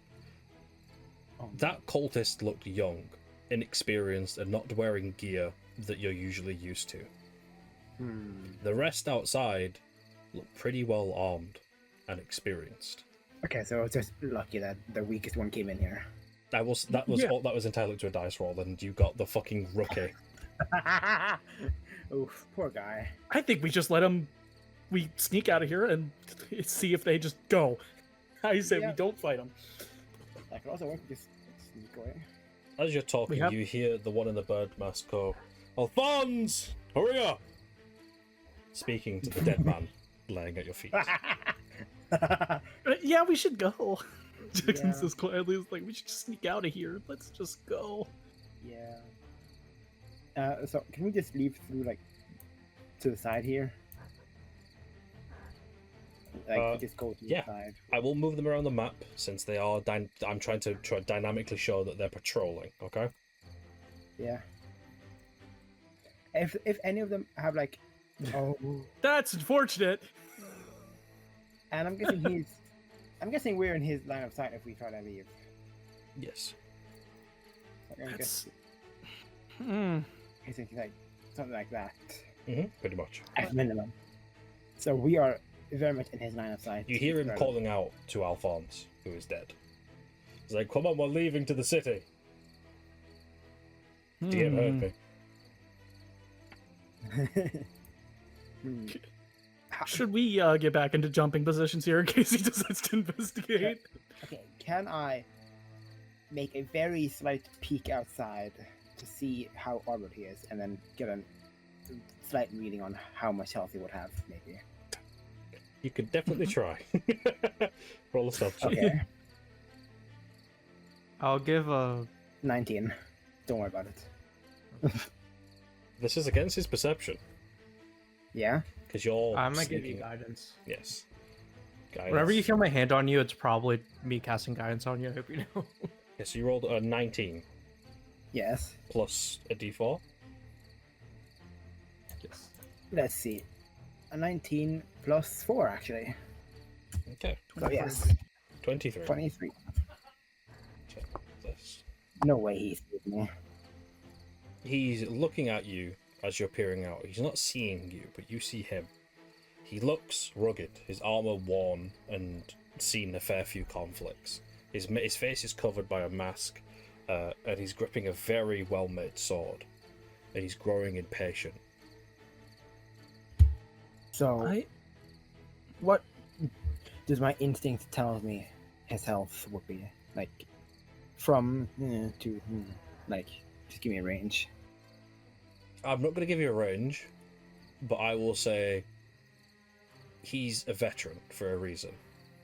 Okay, so it's probably not going to be dead within 20. I have an idea. If you guys want to if we want to hide again, I'll lean the dude up against like one of these things in the room more, so that maybe the others will wander off and we'll be able to jump this guy by himself. Let me give you some more context for his corpse. He was pierced through the heart. There is blood pooling in the wagon. Yeah, quite but it's quickly. dark and But it is dark in here, right? So the guy That is might true. not notice. Oh, definitely. But there By is the way. blood. Yeah, but what I'm trying to do is get him in the cart. So I want to position this thing so that it's deep enough in the dark where you might only see like a silhouette Yeah, that's when he comes in. you guys have total control of the scene. I'm just giving you guys some information so you make a well-informed decision. Yeah, I think if we move it to where it looks like he's just like standing there, at least at the start, maybe the others will move off and we can deal with this guy. It's the fucking wagon shenanigan episode. Yeah, we really got ourselves stuck in here. Okay, so as you guys are all moving him around and propping him up, he does step here. And he's going to appear inside. We're going to keep you guys' original stealth checks. Okay. So he's definitely seeing Goodberry again. He got 23. Seeing all of us. He sees all of you, Um, all stood there around a corpse that you're propping up, holding up, and his eyes go wide. You see it in the shimmer of the moonlight outside, and immediately he wells up a spell. Can I try to shoot him first? I'm gonna say no, Damn. as he lets loose an Eldritch Blast. Oh, can I meet that in the middle? Because I always have Eldritch Blast. This isn't fucking Harry Potter. Hey! Damn. Okay, The DM's not allowing creativity, SMH. I love my creativity, but this is absolutely not. Okay, Jackson, Uh-huh. does an 18 hit you? An 18 does not hit me. Oh! He lets out an Eldritch Blast that sings through the building, hits the wall behind you, cracks the wood, and immediately everybody around him begins turning their attention to the wagon. I need all of you to roll initiative. Gotcha. Hey, quick question, because Yeah. I know we haven't really discussed it before, Rennie. Mhm. Are we going to go off the idea that Sparky can move on his own? Yes, he Because goes. I know it wasn't like that in the past. I just Yeah. want to make sure. We're gonna take Okay. we're gonna take a little bit of the Baldur's Gate rules with the companions. He has his own initiative, his own action, his own bonus action, his own movement, so on and so forth. Okay. I'm assuming because he doesn't have really an initiative. Because he usually would use my initiative. So do I just roll with my same initiative modifier? Isn't that how it is in He Feywilds he as acts well? on your initiative. Oh, he acts on mine. Okay, Yeah. so I don't need to roll one specifically No, for him. no, not for Gotcha. him. Gotcha. Cool. Now, can everybody roll initiative and give me your number and AC, please? All right. I have mine. My initiative is 19, 19, That was mine, huh? and my armor class is 20. 20. Fucking Christ. Armor and shield. He's vibing. Velvet, your initiative is 19 and your AC is 16. 16. Ferrari, can someone quickly roll for Ferrari, please? I don't have a sheet Yes. available. I can do that for you. Thank you, Chief. Let me. It's gonna be busted because she's a. Yeah, dirty 20 from her. Dirty 20 from Ferrari. And what's her AC? Her AC is 18. my AC is 21, and my initiative is 17. Okay. We're now in combat. Ferrari goes first. Does she? Damn. Which is a shame because she's not here. but What- she gets to do her special. She does get to do her special stuff. You know what, Jackson? You can take control of Ferrari. So if she That's dies, she can blame you and not me. Yeah. Now, yeah. You know, I'll take the blame if she dies. I'm trying to think of what she definitely would just be shooting this dude. I think. Yeah. For sure. Just crossbow.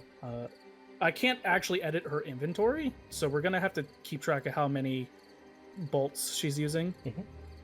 She definitely organizes things way more than I do. I can't even tell if she.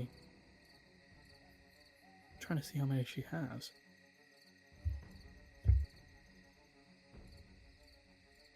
Oh, there we go.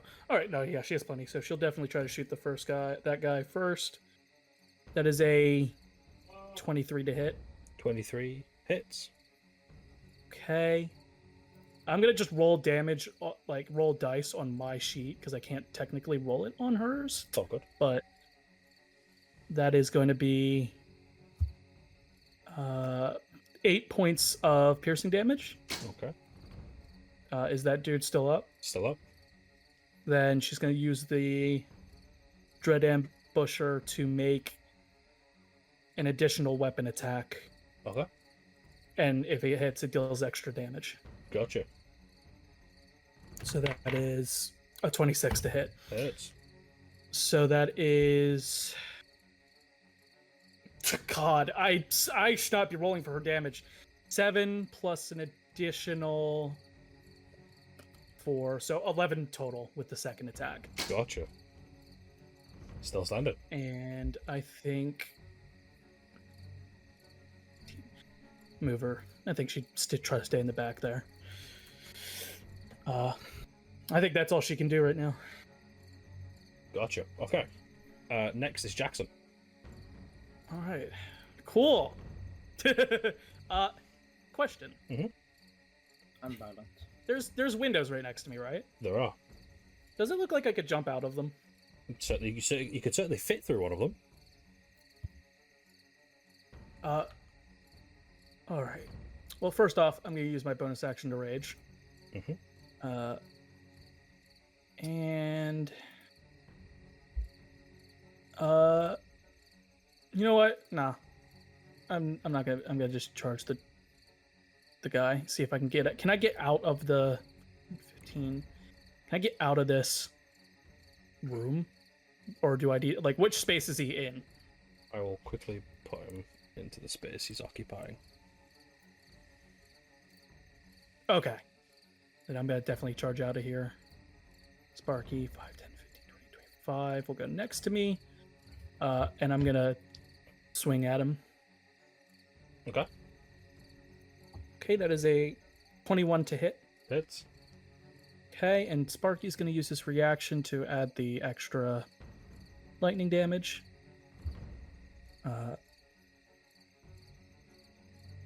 So that is 13 plus an additional... So that's 13 slashing damage. With an additional 1 point of lightning damage. Woo! Numbers. Yeah. Sparky's blocking the doorway, ain't he? Yeah, nobody's gonna be able to get out. Yeah, Really? I'll move him. Yeah, I'll move back one so people can get out.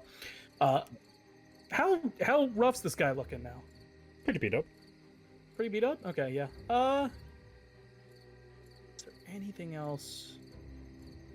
No. Take back Sparky's movement.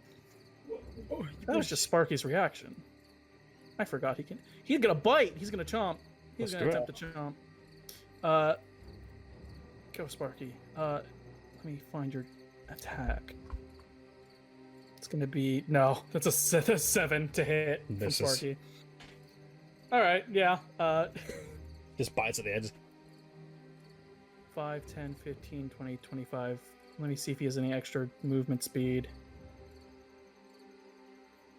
Movement speed. He has movement speed. He has 40 speed. Wow. He gonna move out of the way so that people can get out at the same time. I can't turn him when he's that way, but yeah, he's gonna move behind the guy. And that'll be my turn. Next up is Vel. I'm gonna fucking... Since Spark... Okay, never mind. Spark isn't in the way. But since I'm at the top of stairs, can I leap at him? What do you mean by leap at him? Like leap at him to like tackle him. Like fucking throw Like- myself at him. Yeah, like Yeah, we'll have to do an opposed like strength. Oh no, not I'm not trying to grapple. I'm trying to kill him. Like I She- can just leap and stab. I think what she's doing is trying to hold the rapier out in front of her and use her own momentum to stab him. Yeah, Is roll what to I think hit. she's getting at. 15. 15 misses. No. So you lunge out and land into the unoccupied space to the left of him. I just don't go far enough then. No, you land, but he kind of uses your momentum against you, and you land just shy as he parries the rapier out of the way. Damn it. Hold on. Oh, I don't have any bonus actions. Crap. Ooh, no. Oh, wait, actually, yes. Hold on. I'm going to step into this square for the sake of stepping out of his 5 feet range. Okay. You know what that means. Mm-hmm. Yeah, go ahead. He, Do it. he rolled, let me go to his stat block in particular real quick, because he's got a unique one. That was 11 plus 8. That definitely hits. Okay, get my other dice real fast. What was your plan for this? You take 12 points of slashing damage. Oh fuck. Owie. But in doing so, I get to make a reaction, don't I? What's your reaction? Hellish Rebuke. Yeah, you can. Okay. You can Hellish Rebuke him. Bet. Make a dex saving throw. Dex saving throw. Yeah. 11 must be met. He rolled a 12 plus 2. Fuck. That. Damn it! I took damage for nothing. You guys all see the Hellish Rebuke slam out of Paul Velva, who just took a mighty slash. And nothing happens. Oh. Is that your turn?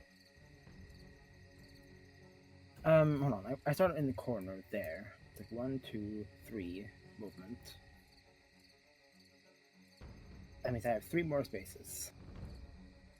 I'm gonna fucking go further in here for the sake of I'm going around, basically. It's gonna be a nightmare to edit.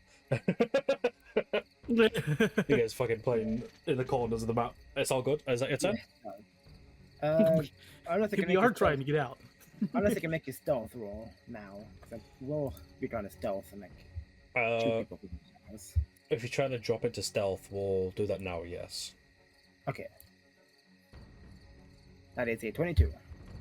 Okay, yeah, you slip into stealth. And is that your turn? Yes, because I've done my action. Okay. 5, Yeah. 10, 15, 20, 25, 30. He gets here. You can see within there. Okay. Let me quickly grab a spell. I don't like this. Okay, I need you, Goodberry, and Latrice to make a dexterity saving throw.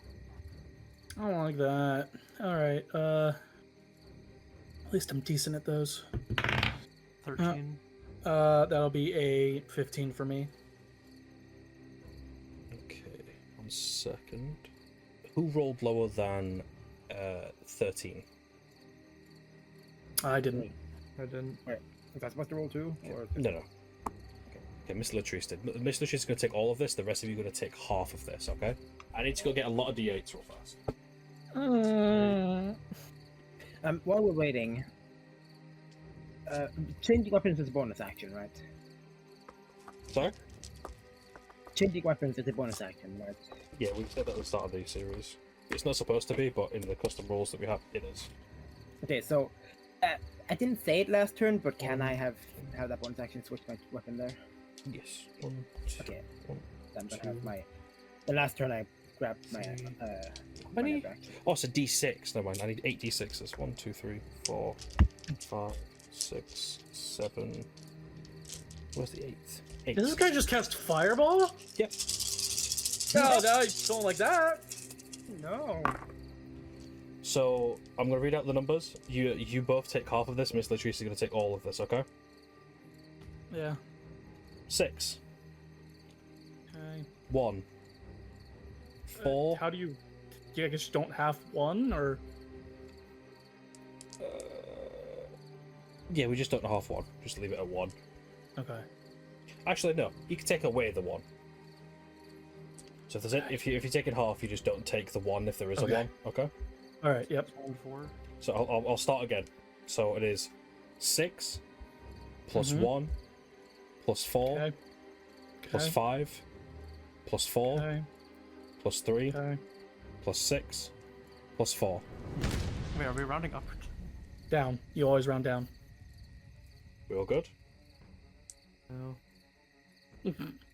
So he lets out a fireball into the wagon. All of you take an immediate damage. Mr. Trace looks absolutely beaten down and is revealed out of stealth, and now the wagon is on fire. Oh. Next in initiative is Mr. Goodberry.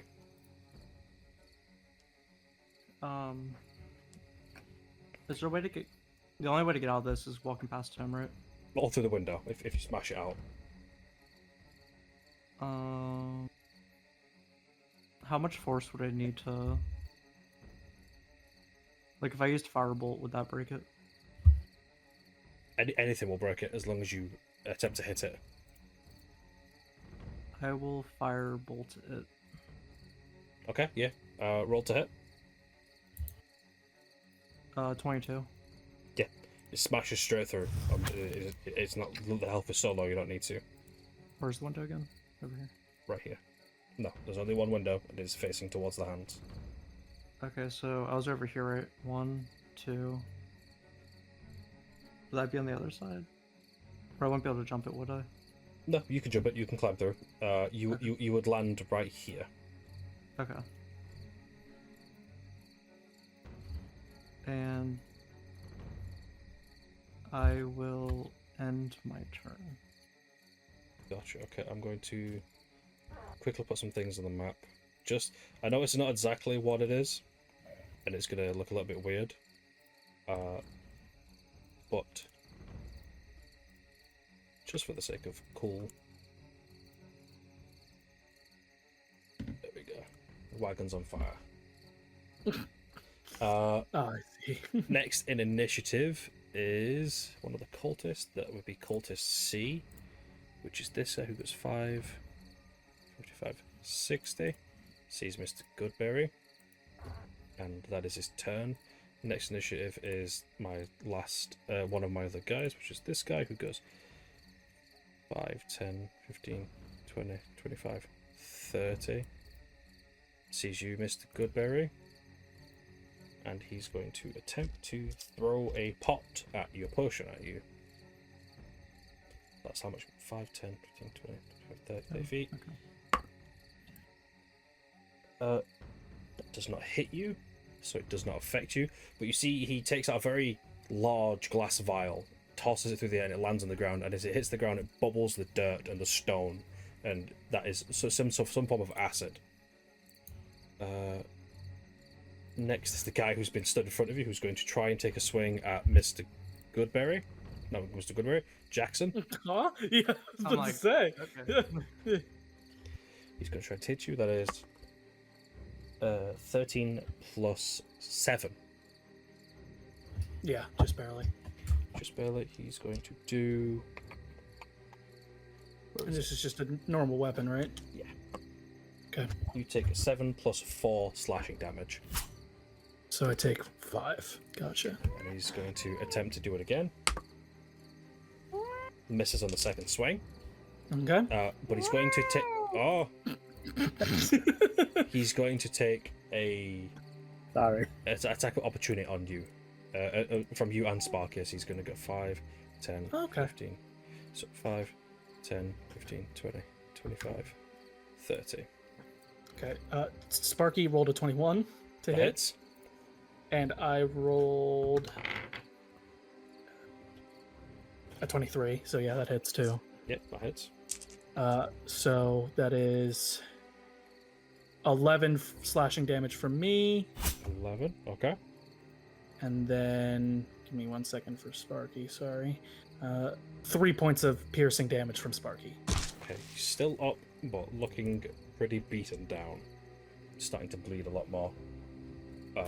Alrighty. That's his turn, so back to the initiative is Ferrari, now inside a burning wagon.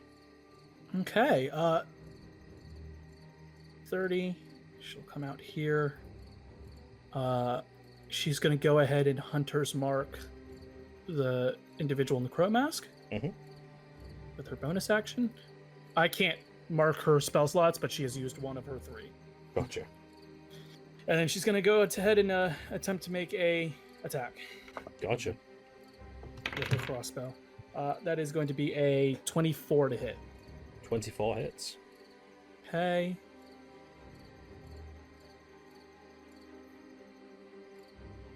So that is 12 points of piercing plus an additional. Give me a sec. Plus an additional 2 points from Hunter's Mark. Gotcha. Okay. Yeah, he's hit. And then. Just seeing if she can do anything with her bonus action. No, she used her bonus action already. Yeah, that's her turn. And it's now Jackson's turn. Alrighty. No, not Ferrari. Get back over here. I ain't done with you yet. 20, 25, 30 for Sparky. And I'm going to go ahead and... you know what?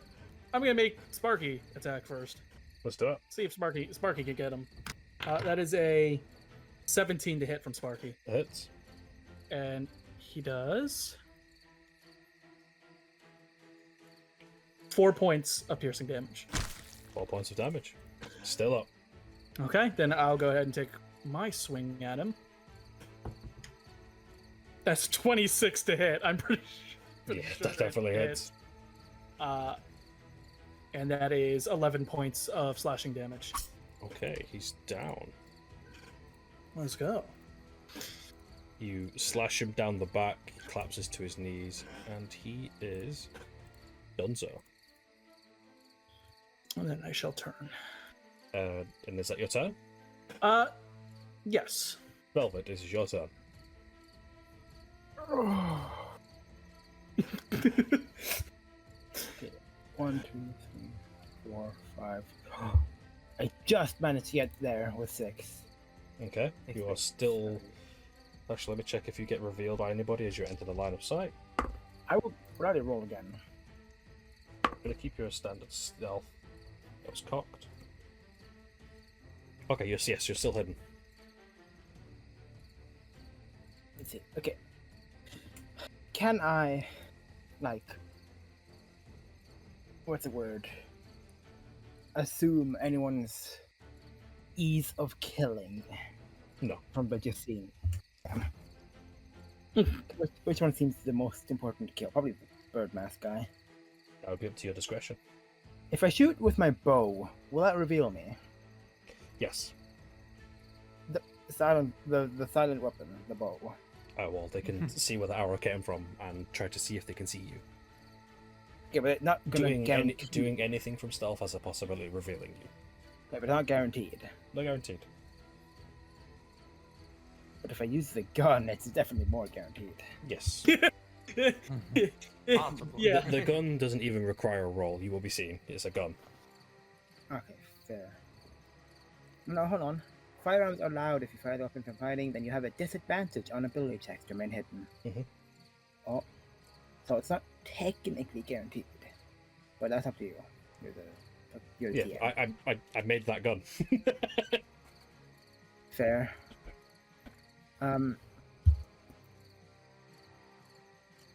Okay, I've never actually shot this gun before, so I don't know what most of this means. Well, no time like the present. I'm shooting the bird mask guy. Okay.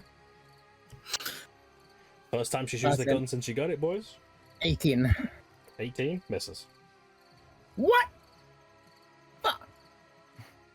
Damn it. How could you? So you fire this gun. You guys, it's surprisingly loud. You've heard spells go off surprisingly loud. We're gonna roll a stealth at disadvantage if you want to stay in stealth. I'm definitely gonna. Fuck it. I'm just definitely gonna try. Disadvantage stealth. 19 with advantage. Okay, I'll roll if anyone spots you. If no one spots you after that, that's crazy. Bird mask spots you. The rest don't. Oh, know ironic. They don't know where the gun came from.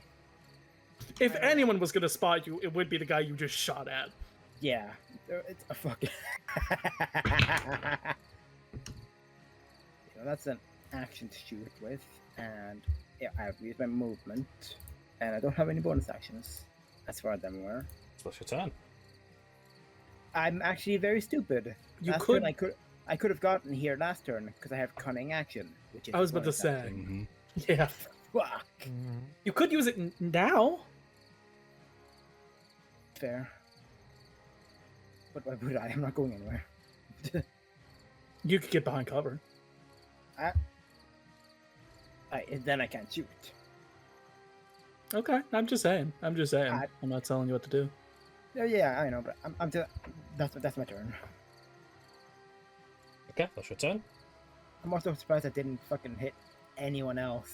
But to be fair, I get dead roll on 18. So next is this guy who's going to go 5, 10, 15 behind Jackson. He's going to try to hit you, Jackson. Okay. This is a different type of weapon. If it hits you, it's going to have an effect on you, okay? Oh no.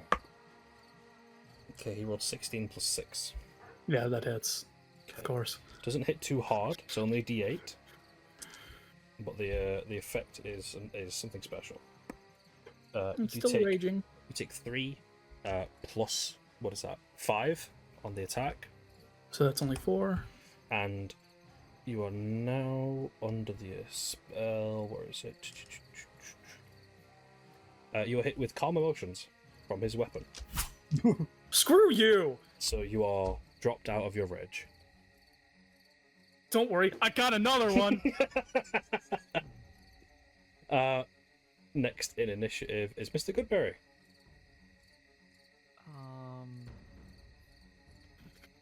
I'm going to cast. Quick, cast enrage emotions, so I can go back.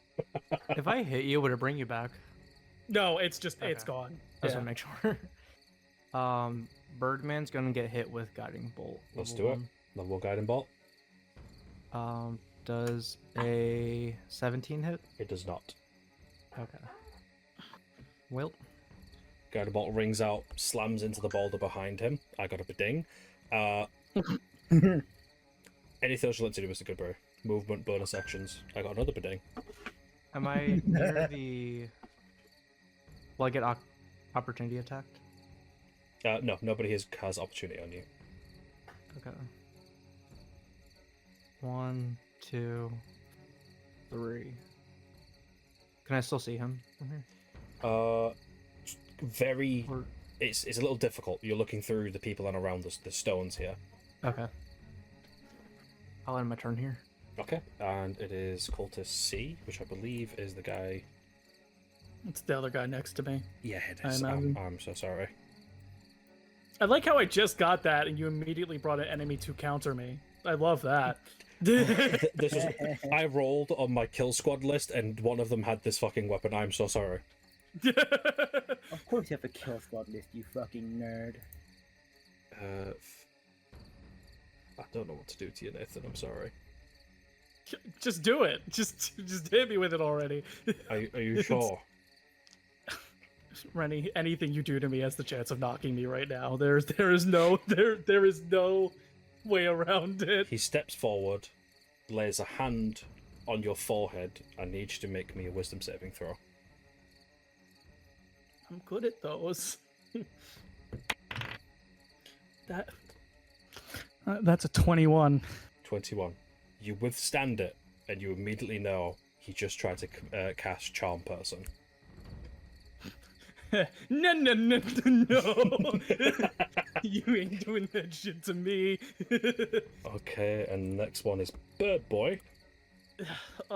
He's going to go 5. He sees Varara, and he's going to toss a potion at her. Okay.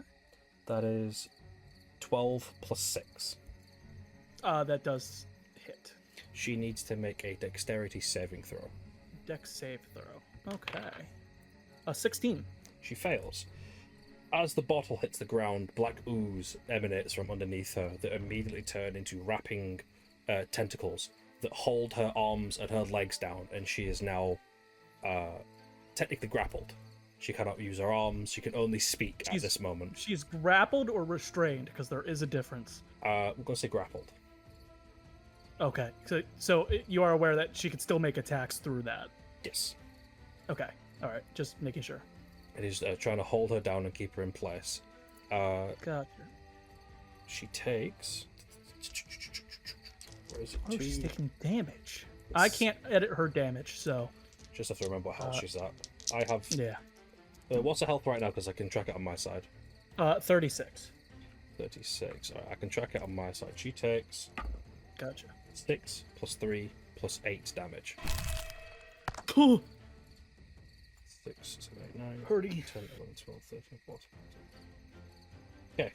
She takes a huge chunk of acid damage as this thing is holding on to her. Back to the top of initiative, I believe it is, and it is you, Ferrari. Okay. She can make an attack against this thing to like free herself from it. All right.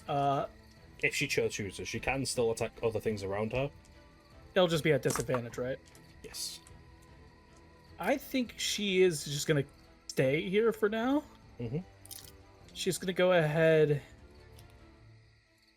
and make her attack against the dude, the Bird boy. bird boy. Yeah. Okay. So that's still a 19 with disadvantage. Misses. Okay. Alrighty, and then yeah, that's her. That's her. It's Done. now your turn, Jackson.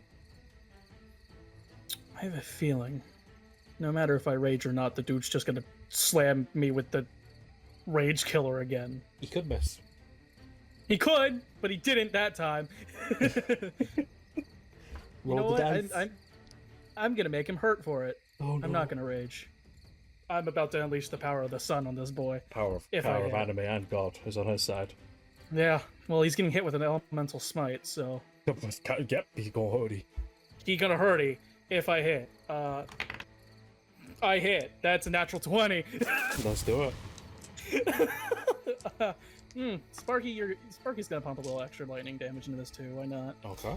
So that is. I'll read it all out. So that is 11 points of slashing, 11 slashing. Yep. and then 15 points of lightning damage 15 lightning. from the smite, Okay. and then an additional 4 points of lightning damage again from Sparky. Okay, he's still standing. How hurty he looking? From healthy spun alive to dead, he looks like he's just ran a marathon. All right, that's all I needed. I may die this day, but at least I'm taking him with me. And that is going to be... Yeah, that's going to be my turn. Velvet, it's your turn. I'm taking another shot at Bird Mask Boy. Okay. You will hit with this gun. Oh, yeah. You know why? Because I have a bonus action called Steady Aim.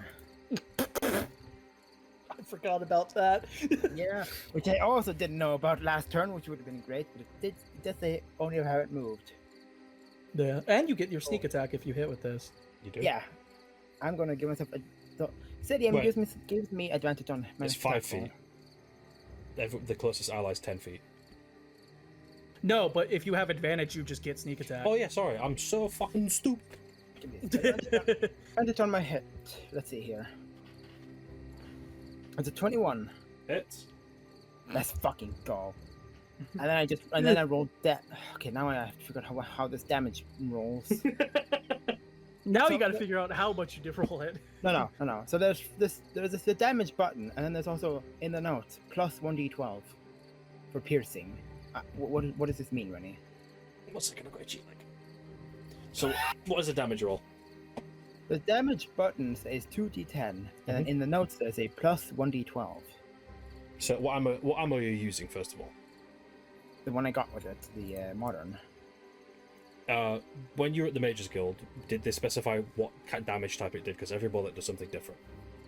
I don't know. I just don't thought think it was so. fun. I think they just... I think Velvet just took the ammo and never bothered to ask. Okay, so I'll remind you, it is force damage. Okay. So you'll be doing 2d10 force damage plus an additional 1d12 piercing damage. Okay. So then I And your roll. sneak attack. Yes, I'm rolling 3 different damage types. Mhm. Technically. Force damage is 15. Okay. The piercing damage is 12. Nice. Okay. And then the sneak attack damage is 8. Okay, still standing. How? He big boy. You fire around. I'm going to quickly roll your stealth again. Do I need to reroll? Okay. No, they're just trying to The spot bird you. boy knew where you were. The rage killer knows where you are, but the guy behind the rock does not.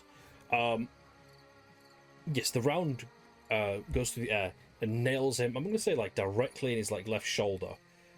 He like winches back, stumbles for a second, kind of rolls his arm and like cracks a bone back into place. And you see where he's bleeding. It's black ooze. Love that. And is that your turn, Vel?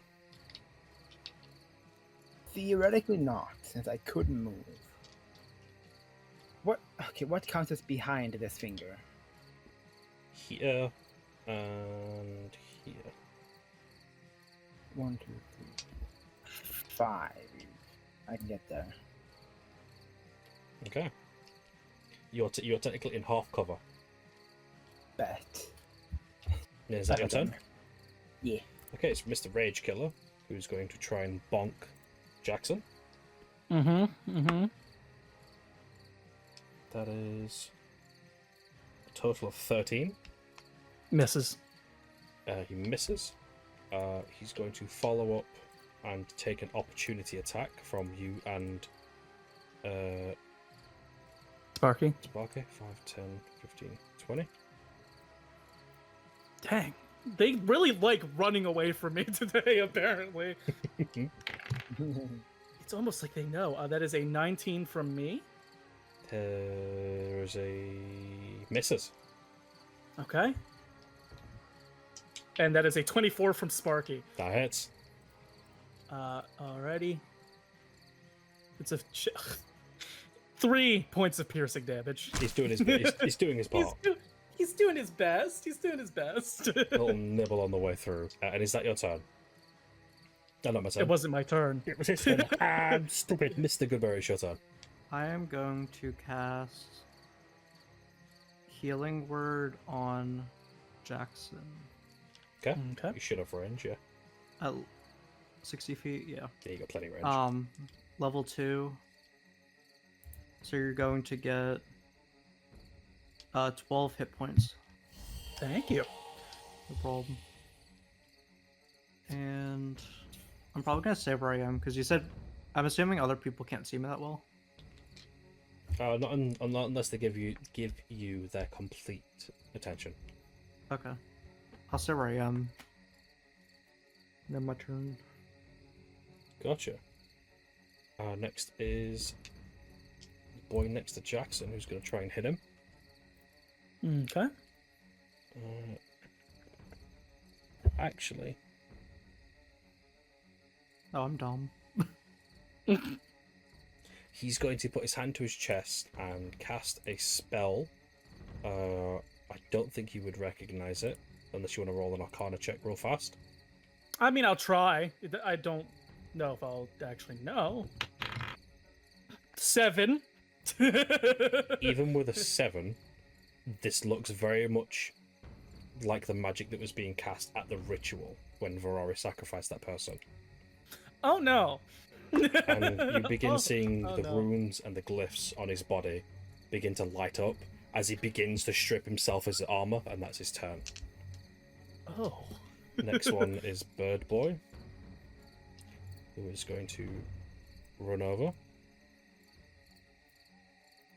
and try to hit Varari. 8 plus 3 misses, I believe. Misses it. Yep. He misses, and for special action, he... No, it's not. That's a waste of an action for him.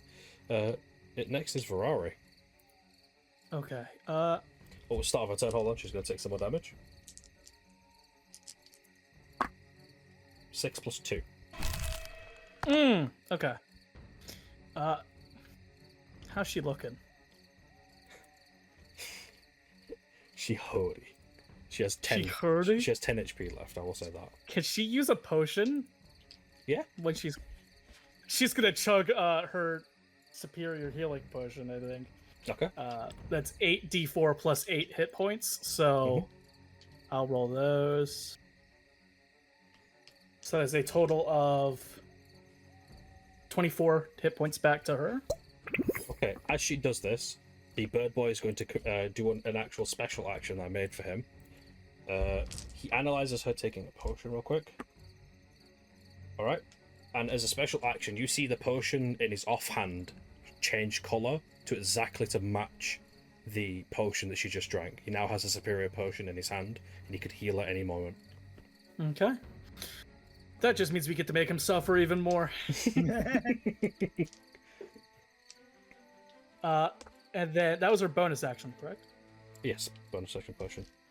She's gonna attempt just to stab out at Bird Boy. Okay. With her scimitar. That is a 25, Hits. and that is. Jesus. You good? I dropped my big dice. 12 slashing damage plus an additional 4 from the hunter's mark. Gotcha. Still standing. Alrighty. But barely hanging in there. I will say that to all of you. He looks really hurt. He looks rough. Mhm. Okay.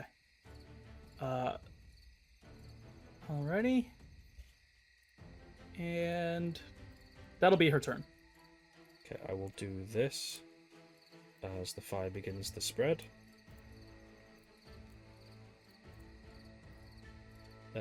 Miss Latrice is now sealed inside with the fire. No. He hasn't been moving. Why hasn't he been moving? Because he was fucking hurt from the fireball. He was hurty. Okay. Is that your turn? For Ferrari? Yeah, that's Ferrari's turn. Now it's your turn. I'm gonna try. I'm gonna try. Okay, you're going to take an opportunity attack? Mm-hmm. Actually, no. He doesn't take one. He's too busy taking his arm off. Velvet, stop doing that. Oh! Sorry. I didn't know. Didn't see Actually, that was... oh no, it's all good. Never mind. Only the DM can see what you're doing when you're doing that. Oh. Okay. I was wondering, like, I was just fucking around with it with the broadcast others off. So I was... Yeah, the DM can see it, but no one else can. So, Fair. I'm gonna hit him with the 1-2, I think. You hit him He with needs 1-2? to die. Yeah, another one, Uh, too. I'm gonna try to hit him first. That is a dirty 20 to hit him. Oh, misses, sorry. I saw the number. No, it misses. I will say this. His AC's 21. Yeah, I figured. Oh my god. Sparky, you have to do this now. You have to finish the fight. Finish the fight! Wait, Cue so when legally I synced Halo music. so, Ronnie, when I hit him, I literally met his AC. Yeah. Oh, Christ. Ah, that's a 21 from Sparky. Yeah? He's gonna get him. Get him. I know he's probably not gonna kill him, but get him. 5 points of piercing damage. He's not down. Oh, that's okay. Wait, That's he's- okay. Wait, he's knocked down or he's knocked down? He's not. N-O-T. He's not down. You know what? I'm gonna He's gonna. hold up. Do I thought I had a I do. I'm not no. See, question Yo. Answer. before I do this. Did Jackson see the whole weird potion thingy happen with Yeah. the dude? Okay, then he will not. I was gonna drink a potion. I was like, wait a minute. I don't know if he would have seen that or not. So yeah, no. I'm Rage Killer's still there, but he can't actually. I'm gonna rage. I'm gonna do it. I'm gonna use my Nice. bonus action to rage. Get mad. He can't get to me in time. He's getting angry. Yeah, I'm getting angry.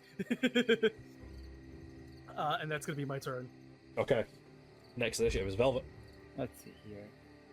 I'm going to bonus action switch my weapon to my bow, Hmm. my short bow, and I'm going to try to hit Bird Mask Boy with a Ooh. 27. Jesus Christ! Alright. All right. Yeah, I wish I was one higher, and then would have been a nat, but nope. And you have sneak attack. You do. Oh. This could it. This could be it. This could be it. Okay, 9 damage from the normal bow, Okay. and 8 damage with sneak attack. He's down. Let's go! You nail him with an arrow, and he seems to go limp and fall Yeah, down. fuck. The bottle sealed, rolling in between the group here surrounding Ferrari. Ooh, free potion.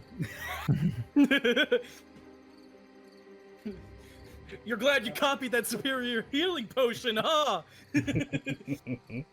I'm assuming I can't move directly like that. I have to move like here. No, you can. No, you can go under that. Oh. How do I delete? Fuck. That's how I delete. I did it myself! Press Control C if you can. Control Z. Yes. Oh, that. No, I couldn't. There I am. Oh. There you go. That's a short. That's a short right there. Yeah! I deleted myself. No! It's bad. Okay. 1, 2, 3, 4, 5, 6. I don't want to stand in front of this guy, but He's gonna. hi. And is that your turn?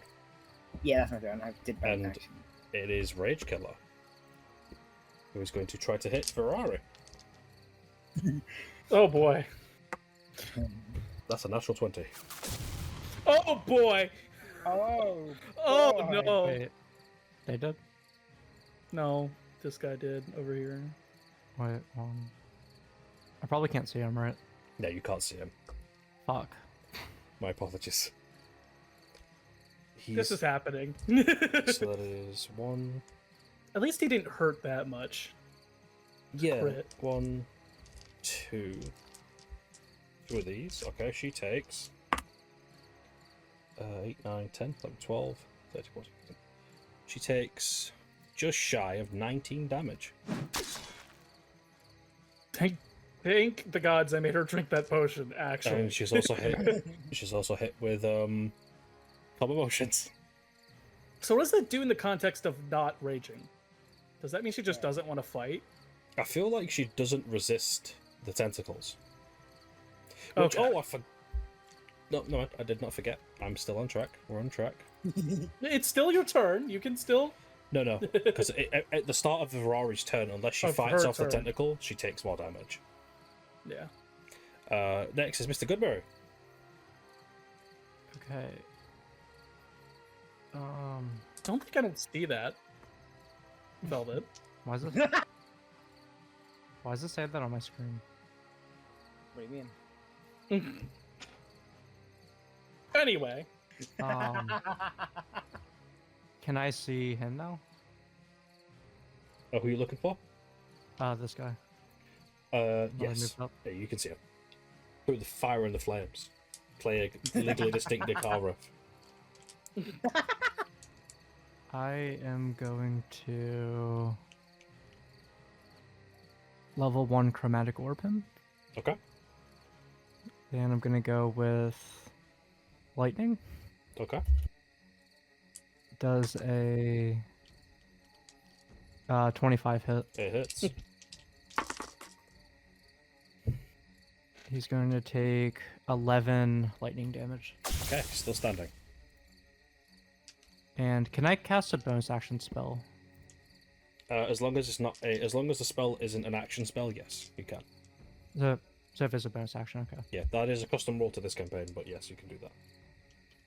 I'm going to cast a level 1 healing word on. Is Vari looking the most hurt? She seems to, yes. Apart from Miss Latrice, who is actively dying. Which, the moment I can, I will run in there. He has 0 survival instincts. If he hasn't tried leaving now, I don't know what to do. He's He's a unconscious. most. We didn't frogs- know that. You just said he was hurty. Oh. I was about to say most frogs have very little survival instinct, but he's just unconscious. Oh fuck. Yeah, the fireball knocked him unconscious. I've been rolling for him to wake up because he's not dead. He just got knocked out. He's been knocked out. Does healing wake someone up? No. I wonder if they're knocked It's, down. it's like if it's a sleep spell, the other way to wake them up is by like jostling them or like a Yeah. really loud noise. I will healing let God decide.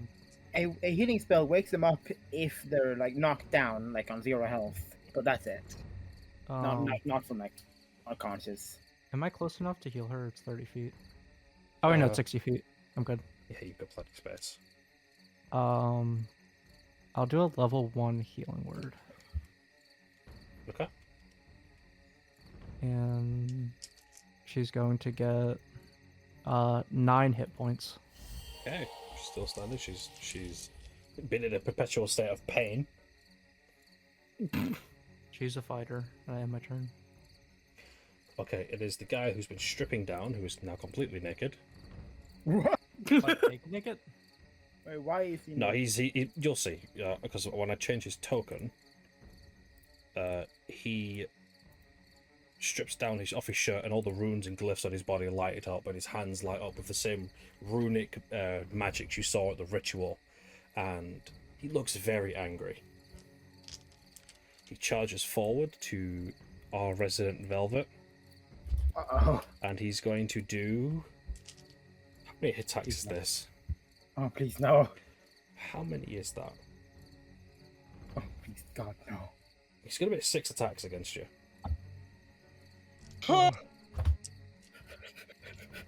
John Beef, help, please.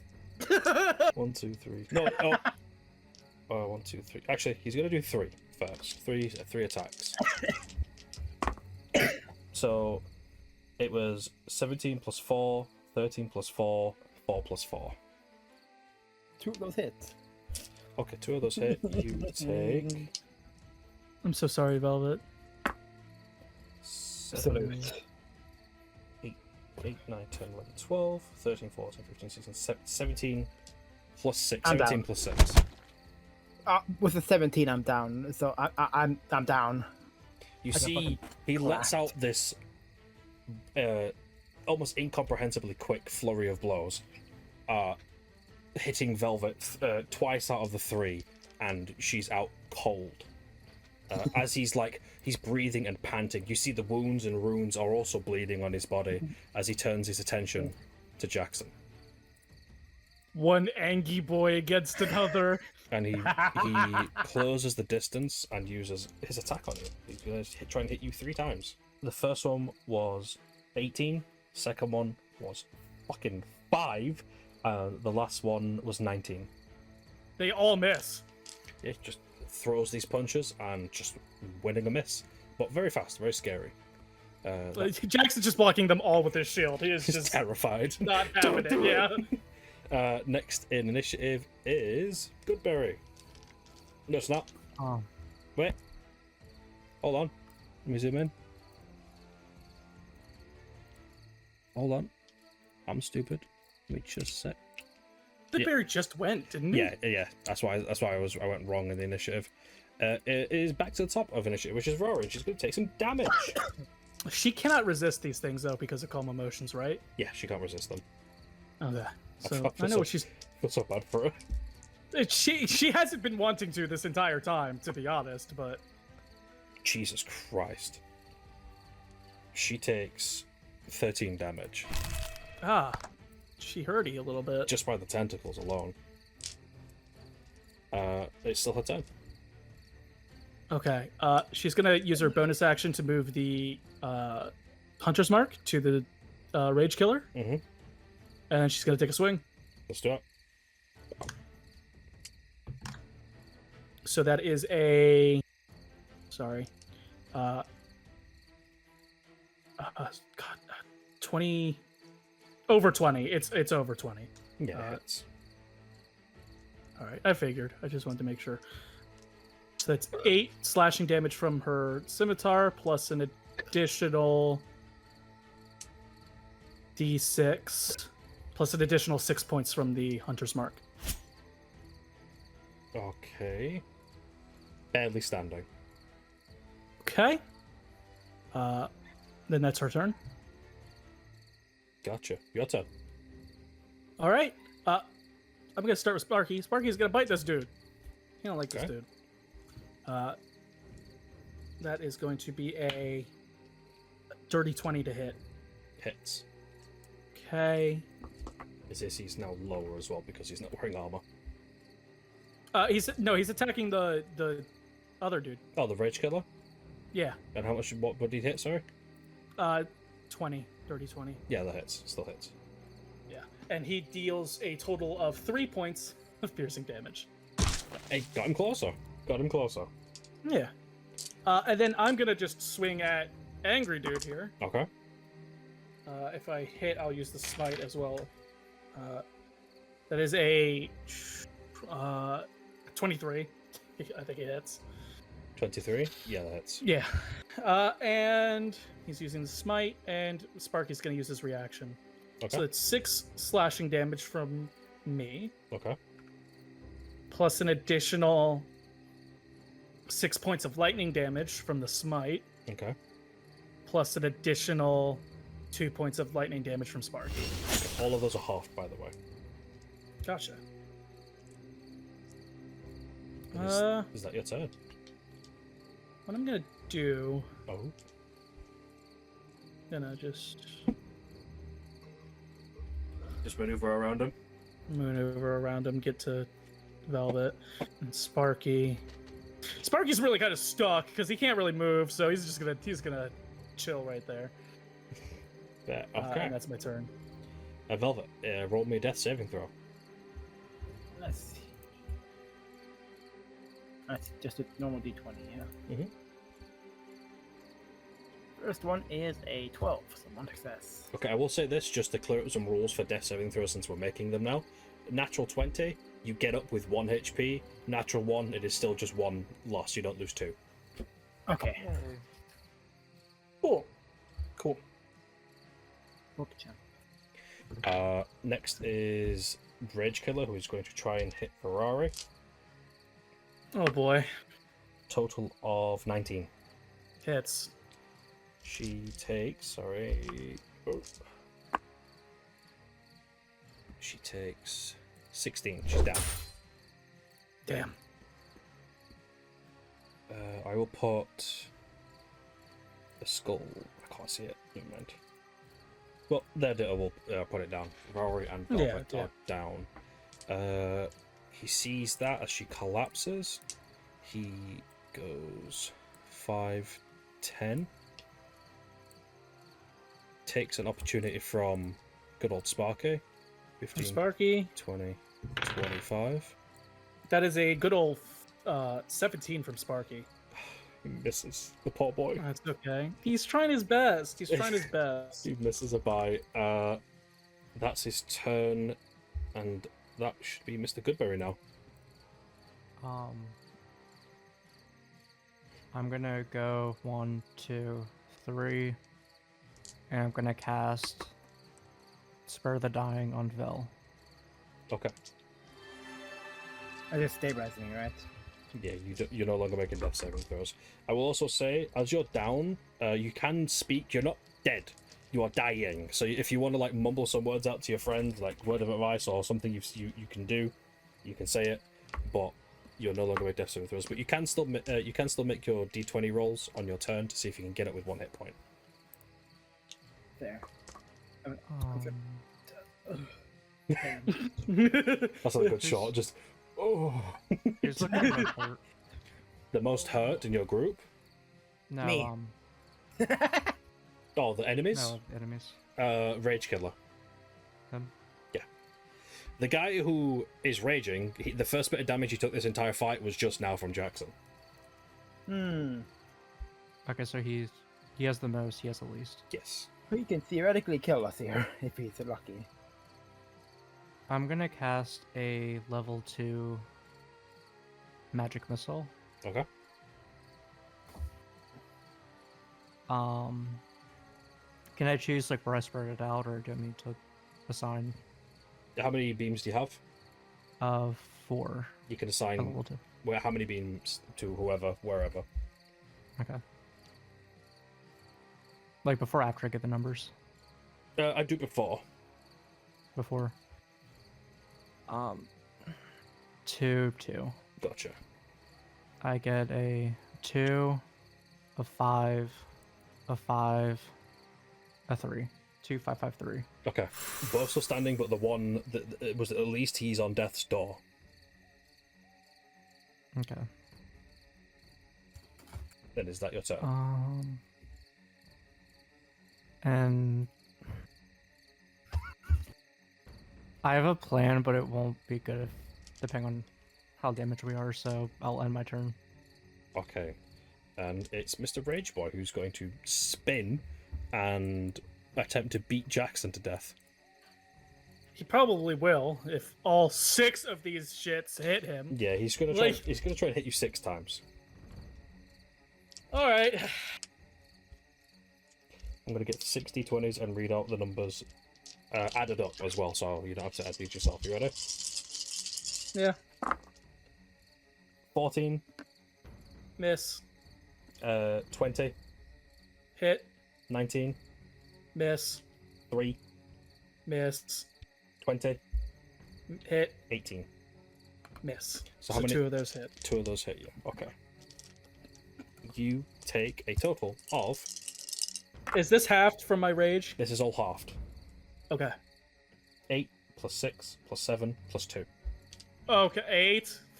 Yep. Plus 6 6. plus 7 Plus, so that's rounded down again. Yep. plus 2. I'm still up. He just And lets out Herbie. this ridiculous amount of punches. A lot of them missing, but the ones that do hit, they sting.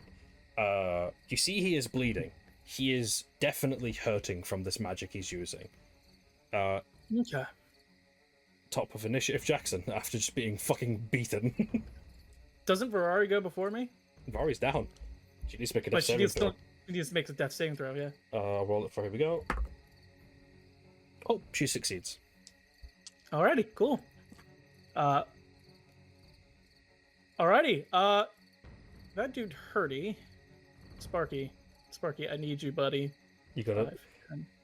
I will Sparky, say, you gotta kill- Rage Killer has 1 HP. He has to hit. Sparky's gonna hit. He has to Sparky's hit. gonna hit right here. Sparky, please. Sparky. That's an 18 to hit from Sparky. His AC is 20. And he has a plus. No. Okay. Sparky, you really should have hit him there. You know what? Scolding more the Dragon scared- Mist battle. No, it's okay. He's a good boy. I'm more scared of the Rage Killer. I'm gonna be straight. He's getting it. Go get it. Get it. He's gonna get it. Yeah, that's a 21 for me. That hits. Mm, You know, you I have a plus. Just- I have a plus 5 to my damage. describe So. to the class how you killed this man. Oh, Jackson's raging, so he's pretty angry. So it's not the usual finesse. He just like skewers this guy in the chest and lets him fall against the hand. Okay, and he drops a very unique looking axe. Stone turning noise. Back. And that's gonna be my turn. Velvet, roll me a d20, you get a natural 20, you get up at 1 HP. and if not, then my friends will already get me up. Yeah. Very soon. That's a 4. So no, I'm not up. I'm still down. Still down, but not dead or dying, just suffering. Yeah, just I'm going to quickly add on to the fire since I haven't. Oh no. We need to be quick. Goodberry, it is your turn. So he's the last one. He's the last one standing. Okay.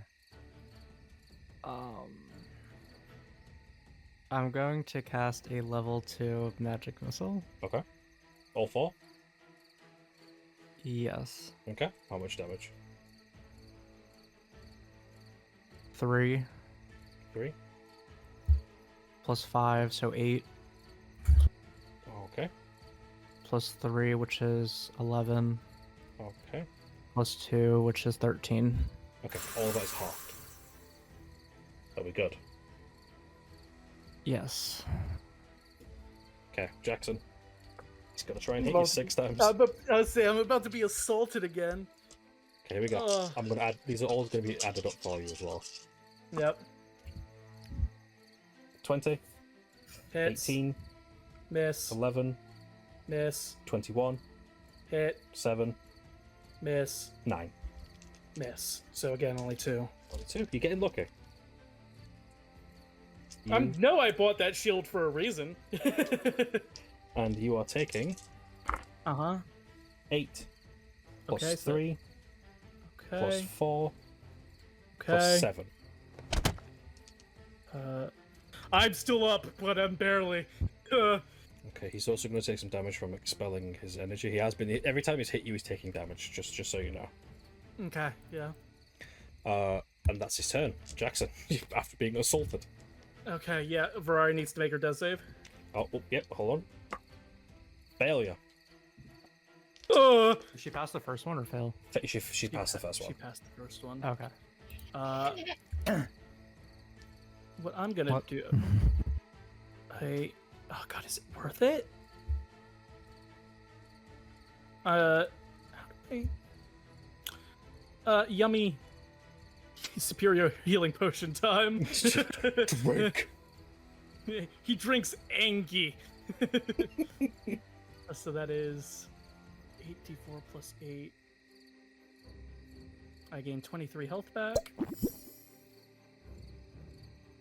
And then both me and Sparky are going to attempt to smack, and Sparky will give me some extra lightning damage if I hit. So, I got a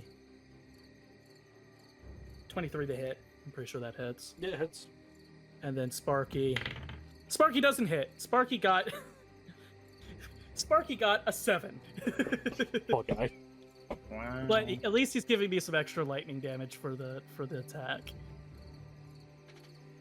So that's 10 points of slashing damage for me, plus Sparky gives me 3 points of lightning damage. He's trying his best. Okay, so half of that. Okay. And I'm still raging. Bonus action. Question. Yeah. Sparky cannot attempt to stabilize, I'm assuming. Unfortunately, not. No. Okay. I have a plan. Yeah, I was gonna just have him run over and maybe die, but it's okay. I'll No, hold here. Keep her safe. I got it. Or keep yourself safe. I got you. Yeah, it's just we need to get back there. Oh yeah, I'm good. I'm done. There's Vel, nothing roll else me a really to do. d20 and tell me what you get. 16. Oh, so close. Yep. Goodberry. What Yes. happens if I get a nat 1? On Nothing. that? Nothing. There. If you're stabilized, you just keep rolling d20s. If you get a natural 20, I'll let you get up with 1 because I think it's just fun. Yeah, but it would Okay. be funny if I just fucking rolled nat 1, went back and death saving throws. So Yeah. I am going to channel divinity, preserve life. Okay. Any creature within 30 feet of me. So 2 hit points for Rari. Read that spell real quick. As an action, you can restore 10 HP. Choose any creature within 30 feet of you Okay, so and divide those hit points amongst them. By divide, do you assume that means equally or however? I think that just means however you want. yeah. Okay, so 2 for Rari, Okay, so 2 she's up. for Velvet, and 6 for Jackson. Hey, you're all up. I'm feeling like a healthy boy again. I'm not.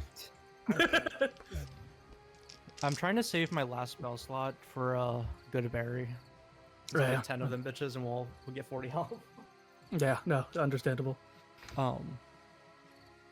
And is anyone am I within an opportunity attack? I don't know how. No. Okay. Because I know some creatures have that ability for some reason. I'm gonna go backwards 2 feet, and I assume it's the window's higher than me. Yes. You would, Okay. you would need to be boosted up, unfortunately. Okay. I'm gonna back up and end my turn. Is the fire hurting me, or am I No, safe? no, that's just for Okay. aesthetic purposes. Okay. He just saw you do that, so he's gonna take opportunity attack from Jackson and Sparky, so 5, 10, 15, and he's gonna attempt to wail on you. Wait, Oh, boy. and wouldn't that also do Vel? Yes, sorry, Val- because you're currently in between. You see how you're in between two spaces? Yeah.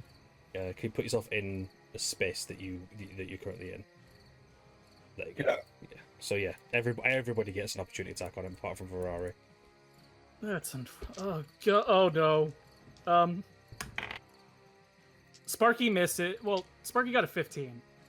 He misses. Yeah, I was about to say I think he misses, and then I got a natural 20. All right. Nice. Don't come after that healer, bitch. I'm angry. You fight me. That is a total of 16 points of slashing damage from me. Okay, I'm gonna half that. Still standing. Velvet, get your opportunity attack.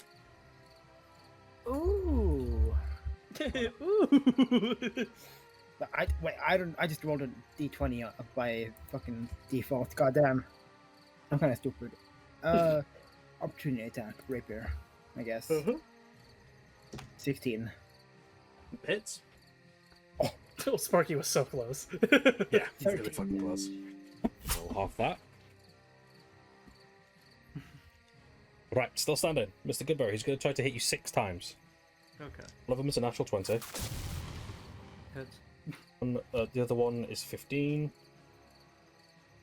That is 21. Hits. 11. Misses. That is 9. Misses. Another one is 22. Hits. And the last one is 3. Misses. Wow. So how many times So did he hit you? Was that 3. Yeah, it was 3 3. times, and one of them's doubled. So it's 2, 4. Oh no. It's 2, 4, 6, and 8d8s. I'm trying to find all my d8s. The nat 20. Can I? So if your bob's it, Yes. yeah, you can definitely try. Okay. Let's see. That's for a total of 22. 22 damage. No, the Oh. you said for your bob's the natural 20 to a 22. It's not a natural anymore, but it is a 22 total. Yeah. To hit me. Okay, so it's Well, not it's less damage. Okay. Less damage. Instead of 8d8s, it is 6d8s. Okay, you ready? I'm gonna give the advantage to Jackson. Yeah. Bet. So I'm going to say all the numbers out loud. Let me know when you've calculated them. 1 second. No worries. Okay. 7 plus 4 plus 6 plus I'm down. 5 plus 6 plus 7. That might have killed me all outright. It needs to Or do you have double. Needs to double your max health. Okay. So it has to do what you have remaining plus your Yeah. total. You're just knocked down. You're not dead. You're just really hurt. Okay. You see this crazed lunatic run over, completely silent, only deep breathing, as he just beats the daylights out of Mr. Goodberry. He's also going to take some damage by exerting energy. Roll that real quick. Okay. That is his turn. So the top of order is Ferrari. She's no longer in a puddle of goop, so she can be moved. Cool. It's gonna turn. Oh, actually, she'll go here. Use a bonus action for Hunter's Mark again. So that's 2 spell slots used. And she's gonna attempt to shoot with a crossbow. Let's do it. Excuse me. That is yeah, 25 to hit. Tits. Pretty sure. Okay. So that is wait. Sorry, I need to get her. Yeah, 16 points of damage Okay. from the halved. crossbow, and then 2 points from Hunter's Mark. Okay, so he takes a total of 9. Still standing. Would Okay. you use the advantage? This is Ferrari, not Ah, Jackson. okay. That's all good. But next up is Jackson. Yeah, Jackson will. He angry. Just just- watch Mr. Goodberry get beat the fuck up. Yeah, he watched Mr. Goodberry just get absolutely hammered. He's gonna. Oh no. Okay, so can Sparky go through these 2 tiles to get around? Yes. Okay, never mind. I'll give Sparky the honors of attacking first. Come on, buddy. No, that's an 11 to hit. Mrs. Blessing. He's trying his best. And I rolled a dirty 20. Okay, you hit. Okay, I'm going to use my last spell slot for the smite. Going to use... Sparky's going to use his reaction to also try to spark this dude with more lightning. So that is 10 points of damage, slashing damage from my sword. Okay. Then it's 6 points of lightning damage from the smite. Okay. And then 3 points of lightning damage from Sparky. Barely standing, but still standing. All right, that's my turn. Vel, you're up. Let's see.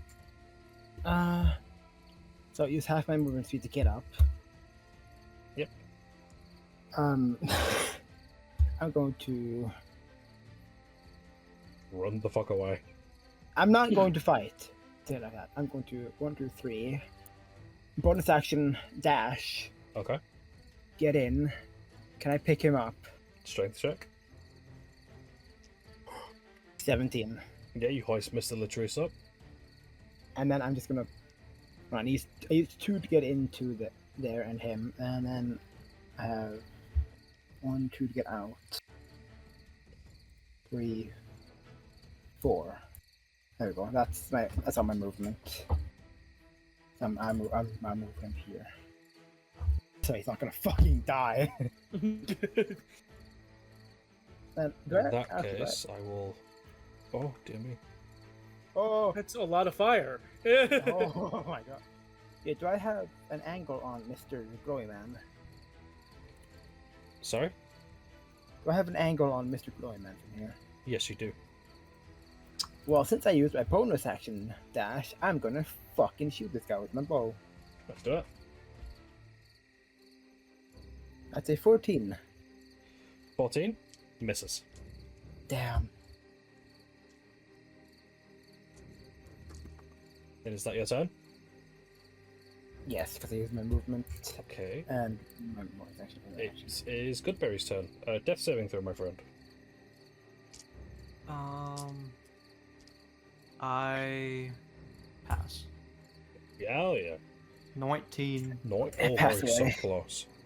Next So is close to just being like, no, and getting up again. the next guy.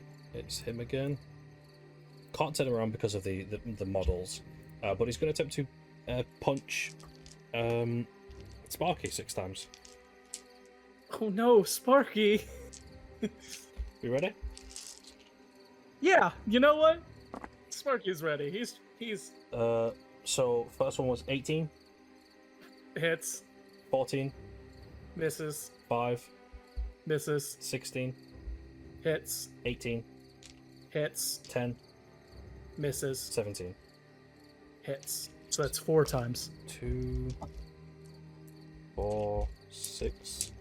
So 8 d8s. He's dead. There's no way he can't die, I don't think. Let's just roll the damage, see what happens. Yeah, I mean, he might survive. 7, Well, wait, hold on. Yeah. 7, Yeah. 3, Yeah. 2, Yeah. 8, Done. 5, He's gone. 5. He's And gone. 4. He's gone. He's gone. He was gone a long time ago. You just watch this poor boy just get absolutely beaten down. Let's say he takes more damage because he exerts himself, and he dies. Sparky took you with him. Now, I must say this, Jackson. Yeah. As this guy falls over, what is your immediate action? Just shank him again. I don't think he's Okay. out of combat. I'm mode. going He's to just roll gonna- something because something's going to happen. Yeah. Does a 19 hit you? A 19 does not hit me. So you take half of this. As his body erupts into of bone shrapnel and arcane magics, you take. So, do I have this from rage? Yes, you are still raging. Okay. You take 10 plus 12 damage. Okay. Still angry. As he erupts Still up. into an explosion of bone and magic. And that's where we're going to end today's session. Let's go. Thank you all for joining us for episode 16. of Born From Us with the Bunker Core team. Thank you all guys for joining us today. It is a shame that our resident owl couldn't join us, but it is how it is. People get sick. We'll start with the usual ending. Cass, where can people find you and what are you up to? You can find me on Twitter at BNKR. And Jackson, how about yourself? Where can people find you and what are you doing? People can find me on YouTube at Claw the DM. And a little thing for good old Jackson here. At the time of filming, next week we'll be filming Magic Abound. Mm-hmm. Yeah. And I get to be on the other side of the suffering for once. Yeah. And Velvet, where can people find you and what are you up to? People can find me on twitch.tv/velvet_BNKR, and I'm doing your mom. Wow. And since Varara's not here, you can find her at Saturn BNKR on twitch.tv. And obviously, you can find me here at this channel at the Bunker Core. A little update on the channel. We will be uploading some short form content soon. Some short little DM guides and DM creation videos. And if you are looking for a server to join, we won't be opening Bunker Call, but we will be having a side server called Bunker Light, where you guys can join and discuss the YouTube channel and all the things we're up to, and if you want to join us. But aside from that, if you are new and you haven't yet subscribed, please do. Drop a like and some comments. We appreciate you all. And thank you to my wonderful friends for joining us. And we'll see you same time, same place, on the same channel as usual. Goodbye, everybody. Wah.